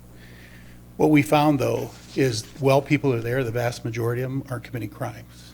And then we can work on individual impacts where they're there. But some people are out continuing to do things, and we can't, they eventually catches up with them. But bottom line is that we're all in this together. Every one of us are affected. The courts play an important role. And we are kind of, like I always say, we're the offensive lineman of government. We only get noticed when we jump off sides. But I'm just telling you that we're there, Judge Robertson and I both are there to be an integral part of the solution. And we are, anyway, so that's it. And sorry for my long-winded thing, but I was listening to a lot of things, and I'm glad, Mr. Mayor, that you called on me, because we can get into little factions and little groups and little sectors and start fighting with each other and arguing about this, that, and the other thing. But the only way we're going to address this is to start working together and figuring out how we do this together and not generalize on people and try to treat people as individuals. So thank you. Well, thank you. And is there a friendly motion to add the B4? Yes. There's a friendly amendment to add B4. Is there a second to that? Second. You really moved the needle, Your Honor. All those, exactly. Councilmember Moore? Actually, Your Honor, I think your question may have led to this, Councilmember Moore. Well, I'm going to dig a little bit deeper. Sure. And that's, Your Honor, Mr. Mayor, we have a motion and a second on the floor and a pending motion. Can we address that before we move on to the, unless this debate is about this topic? Is it about the topic? Mr. Mayor, I'm okay with a vote, but I'd like to add a comment. We'll come back to you. Okay. Councilman Martin mentioned a number of things about, Martin Moore, mentioned a number of things about strictness and everything that I can address, but not now. Okay, we'll come back to it. All right, all those in favor of the, there's been a motion, a second.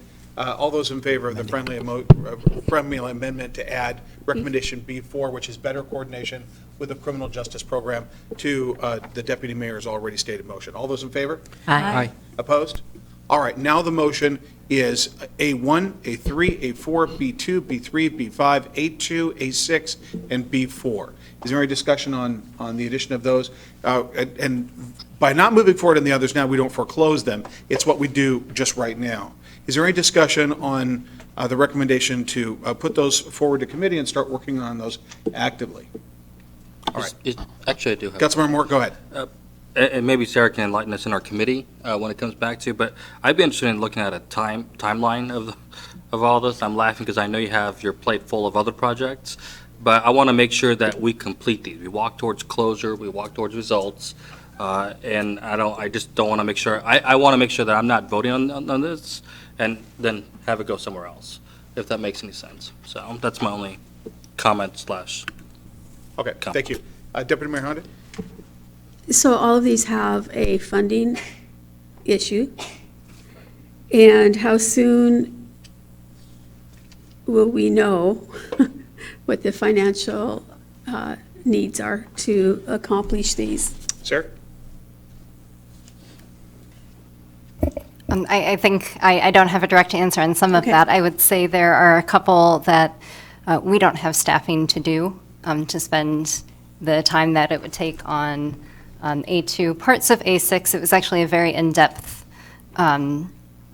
look at systems. I agree with Councilmember Johnson. There are parts of that we should be integrating across the board right now, and then there are other parts that I would tie that into A2, and without additional staffing, I'm not sure when that would happen. It would be easy to give you a cost to add staff and look at moving that work forward, though. So is it possible that in our legislative agenda, we could figure out how to add these into that?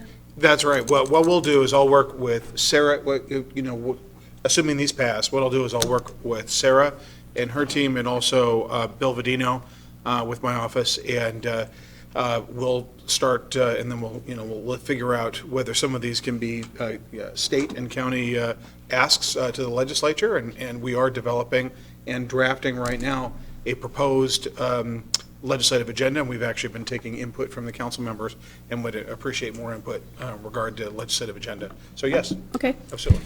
And then my second question is, since we've talked about the two types of homelessness that we're seeing here in Federal Way, and, as Councilmember Moore has said, this really only addresses mostly one type of homelessness, the folks who want to be helped. How do we address the criminal aspect of homelessness? I mean, I think you're right, adding the 4, that's a piece of it. And I would say, following up with Mayor Farrell's comments on how police respond and that they're responding appropriately along with the court system would be good to understand.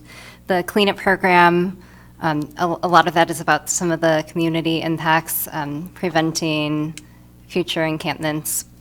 I would just say that without places for people to go, whether it's shelter or housing, we will just see those encampments move somewhere else, likely within the city. So it needs to be a both on both sides of that.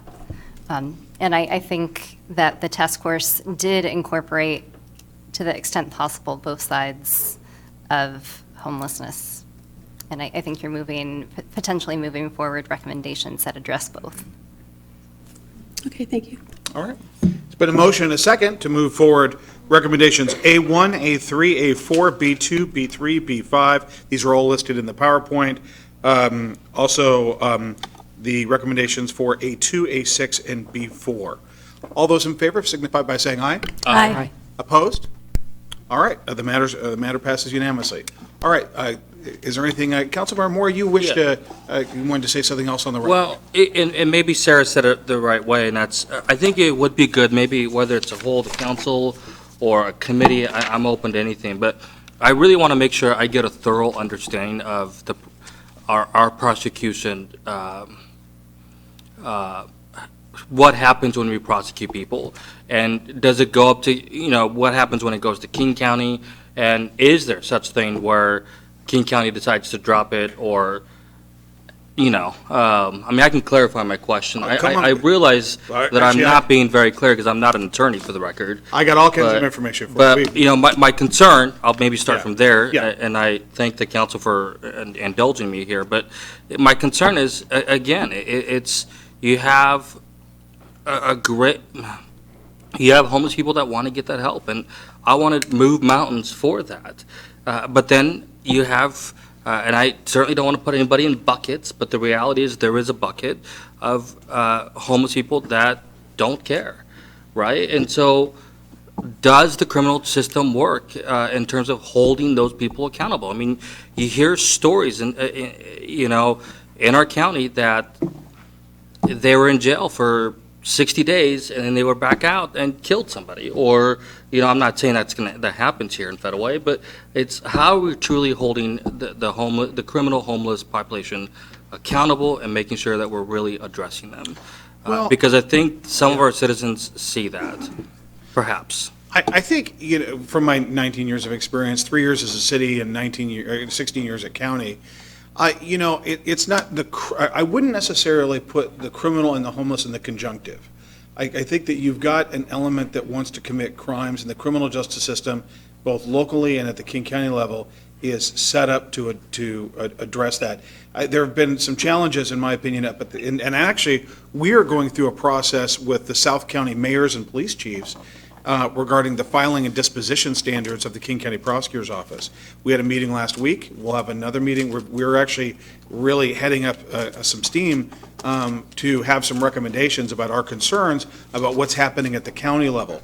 What has happened at the county level, and just to let everybody know, because of budgetary issues and some philosophical issues at the county level, which council handles felonies. All misdemeanors are handled at the municipal or district court level. Any misdemeanor that occurs in the city of Federal Way is handled at the city in municipal court. If it happens in the county, it's handled in district court. Any felony is supposed to be prosecuted at Superior Court. What has happened, based on filing and disposition standards at the King County Prosecutor's Office, is essentially a push down of some of these felonies into the municipal courts. For a time, the policy at the King County Prosecutor's Office was not to prosecute drug cases less than 3 grams of a controlled substance like Schedule 1 or 2, which is heroin or cocaine, or methamphetamine. It was those, if you didn't have in excess of 3 grams, they were not prosecuting. And that's more than essentially a recreational personal usage. So because of a lot of pushback, that was now pushed down to 1 gram. There's some law enforcement agencies, ours being included, that we believe, while we're not going to prosecute for residue cases, that you still want, if there are individuals in possession of controlled substances, there should be prosecutions, at least with those crimes that are not non-marijuana. So that was happening, and then what you also have is property crimes, whether it's possession of stolen credit cards or identity theft, and a certain level that was about $1,000. That was sort of the threshold for felony filing, and there's been a lot of concern. Actually, the theft second degree, the minimum is $250, but that was started back in 1972. So the filing and disposition standards, I would say, are increasing the amount to get to a felony level. And what that means is when we have those cases that are right in that ballpark, they're prosecuted down at the municipal level. So it's pushing more cases down at the municipal level. The truth of the matter is that our municipal courts and district courts are getting a lot busier because they've got those cases that in the past would have been prosecuted at the felony level, albeit at a lower level. That's what's going on. That's the discussion we're going to have with the King County prosecutor in his office. So I'll tell you right now, so what we do is, if we have a case that we have probable cause on, if we believe that we've got a good case and that we can prove the case, we file it, and it's filed within our municipal court. And ultimately, it's a process. They are entitled to counsel, and they have a right to a jury trial, and it's gone through. And then, obviously, Judge Larson is attempting to, open up his repair shop some people in life are interested in being helped and others aren't. And if they aren't, then we're open for business and we'll take care of it. Deputy Mayor. So I have some questions since Yeah. you talked about this. Yeah. So we have a panhandling ordinance. Does it need to be strengthened? I thought we strengthened it a few years ago to what our city attorney told us was as strong as he thought we could go. Yeah. Does it need to be changed? Half of what's currently on the books is unconstitutional. So Okay. strengthening is not really an option. The courts have been very clear that we can't regulate in this area criminally. Okay. Yeah, I think that we've pushed as far as we can constitutionally. It's And really Mayor, about. can I be clear? Sorry, I'm Yeah. going to get misquoted on that one for sure. We're not enforcing the parts that are unconstitutional. Basically, we've just been ignoring it, and it is on the work plan to fix it at some point and remove the parts that attempt to prohibit begging or that kind of conduct. But currently, I would say 80% of what's on our aggressive panhandling ordinance we don't enforce because it's unconstitutional. So what council committee would that go to? Well, in the past, we've gone through the police, parks. Okay, so maybe we can bring that up when you're ready to get it back on there? Yes. Okay. That's the plan. Yeah, I think we need to refine that. I think ultimately it's, the protected speech, obviously, we live in a great country, speech is protected, but you can't block traffic or impede. Right. And there's also the aggressive panhandling where that's near an ATM machine, where it's very aggressive. And it's a fine line between aggressive panhandling and robbery, or what, theft from a person is theft one. But it's a real fine line between somebody being aggressive and essentially robbing you. I mean, so that's where, I think that's what we've got right now in regard to our aggressive panhandling or aggressive begging statute. I guess if we're going to talk about it, I mean, when a lot of this conduct that you're talking about, when it's robbery or using intimidation, those are independent crimes. Right. And those do get charged if we can prove them in court. So it's not like there aren't laws on the books to address this sort of conduct already. There are. It's just when we've tried to mix the conduct with expressive speech, that's where we've gotten in trouble, and we needed to take a step back. Okay. Right. As long as we're going to work on it so that it's something that we can use and our officers can use to keep the public safer, that would be great. Yeah, and we also, absolutely, and I think that we, with regard to we don't have a situation like Seattle does where we're not prosecuting, thefts out of stores. I think certain stores in Federal Way have decided they're not going to have their loss prevention personnel intercede, and that's where we need to work with them to where they've got a greater level of comfort getting us involved, because we will. And, some of the robberies, many of the robberies that I filed as a King County prosecutor were essentially shoplifts gone awry, where it was a shoplift turned physical. The moment the shoplift to retain the property turns physical, it evolves into a robbery. Okay. And so, anyway, I think that we're all over that, but we need to be called. And that's what Jim Ross has been doing, is calling us. When he sees something, he says something, and we get over there as fast as we can, and we're going to keep doing as best we can. So, yeah. So my second question then is on if someone is trespassed from a property. Yeah. For instance, the gentleman that, I too talked with, Jim Ross. Yeah. So if someone is trespassed from a property, they come back, the business owner calls the police department, then what happens?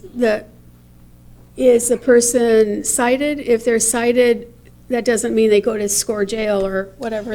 Actually, if they're in a building and they're trespassing, it could be if their intent is to commit a crime. That's a burglary, that's a commercial burglary. If they're on the property, then you've got a criminal trespass. At a minimum, it's a criminal trespass first degree. If they're on the property, that's criminal trespass second degree, simple misdemeanor. We should be. I'm going to find out the circumstances, what's going on with this individual, and I want to find out and flesh out the details. Well, because he's not the only business person who said this to me. Well, if we get people that we've got trespass orders, we should hook them up. So, but my question is, so what happens? So, the business owner calls, PD goes out, they cite the person because they have they can't be there on that property. Mm-hmm. Then what happens to that that person. So they've been cited with trespassing. Are they given a Yes. warning or a ticket? Yeah. And then they're to appear in court? Well, okay, so Or on the or first, they have a fine? when they're first trespassed, Deputy Chief, you want to talk about the process of trespassing and how we do that? Why don't you walk through that process and what we do, in regard to the written notice? Sometimes they take the pictures of these folks, and then what do we do upon our return? Yeah, essentially, what you've been saying is correct. The first time they are provided with a trespass notice, and we have the ability to do that from the business owner or landowner. So if an officer contacts someone and determines that they are trespassing, they issue them the trespass notice and they leave. That's obviously. If the police are called back to that location and the same person is trespassing, and we're able to determine that, it doesn't necessarily mean they are booked into jail. They can be provided with a written summons to court where they're charged with the trespassing. They can be issued a citation rather than incarceration. And it just depends on exactly what the location is, as the mayor said, whether it's in a building, whether it's a parcel of land. It just depends on each situation is different. All right. Well, Jim, maybe you could stay after. I'd like to talk to you. And maybe let's have, I'm sorry, can I just for a second?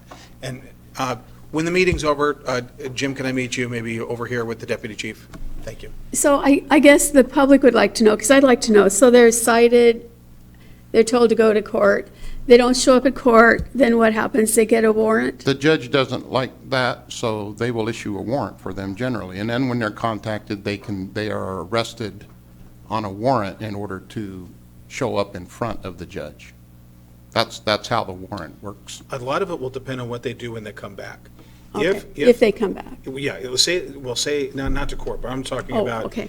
If someone just reappears, like if somebody has committed a theft or a misdemeanor, shoplifted a store, and reappears in the store, their mere presence inside is a criminal trespass first degree. If they're outside, it's criminal trespass second degree. If they're inside and we believe that there's an intent to commit a crime therein, and they're in the building illegally, that's a burglary second degree. They're inside a building with the intent to commit a crime, and they're in the building unlawfully.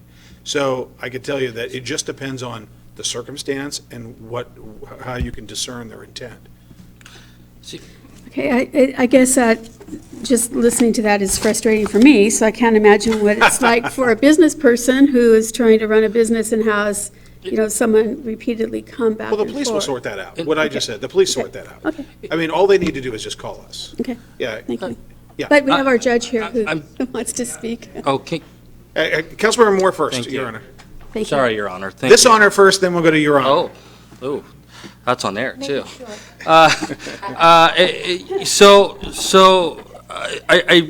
And again, I really, boy, this is the second time, Deputy Mayor, that I've agreed with you on one night. And it's on air. It's on air. Is the federal mayor here? No one needs to record it because it's on air, So, but again, I'm going to say it again because we all public officials, and someone's going to misconstrue what we say, and I'm going to say this very clear, and that's I'm all about taking care of the homeless. I think we all are. However, there's the conversation that needs to be had, or what do we do with exactly what Deputy Mayor Honda is saying, and that's how do we understand the criminal system and how it works, because there are businesses that are frustrated. There are businesses that experience people shooting up in their bathrooms. This isn't complicated. There's three numbers. But the It's business 911. community feels like it's complicated. It's not complicated.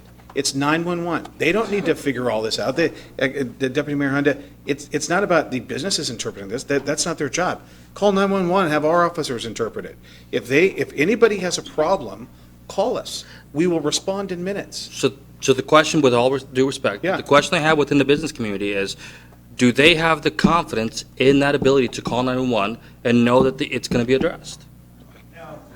There you go, Mr. Mayor. And you know the answer, and I'm saying this in a respectful way, and this is the fierce conversation that we have to have. We have over 70,000 911 calls. I think people know to call 911 when somebody's in a bathroom shooting up. I think that we know that generally that if a crime is being committed, call the police. I understand, and I hear you. Yeah. But clearly, some of the business people are having a hard time with that. There's a disconnect somewhere.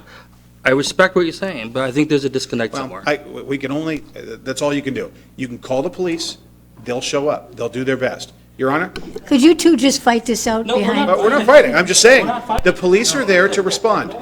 I've done this before, but I'm going to renew the invitation. Every one of you are invited to come down and sit with us in court and see what we deal with and see what we address and how we address it, and we'd be glad to explain anything.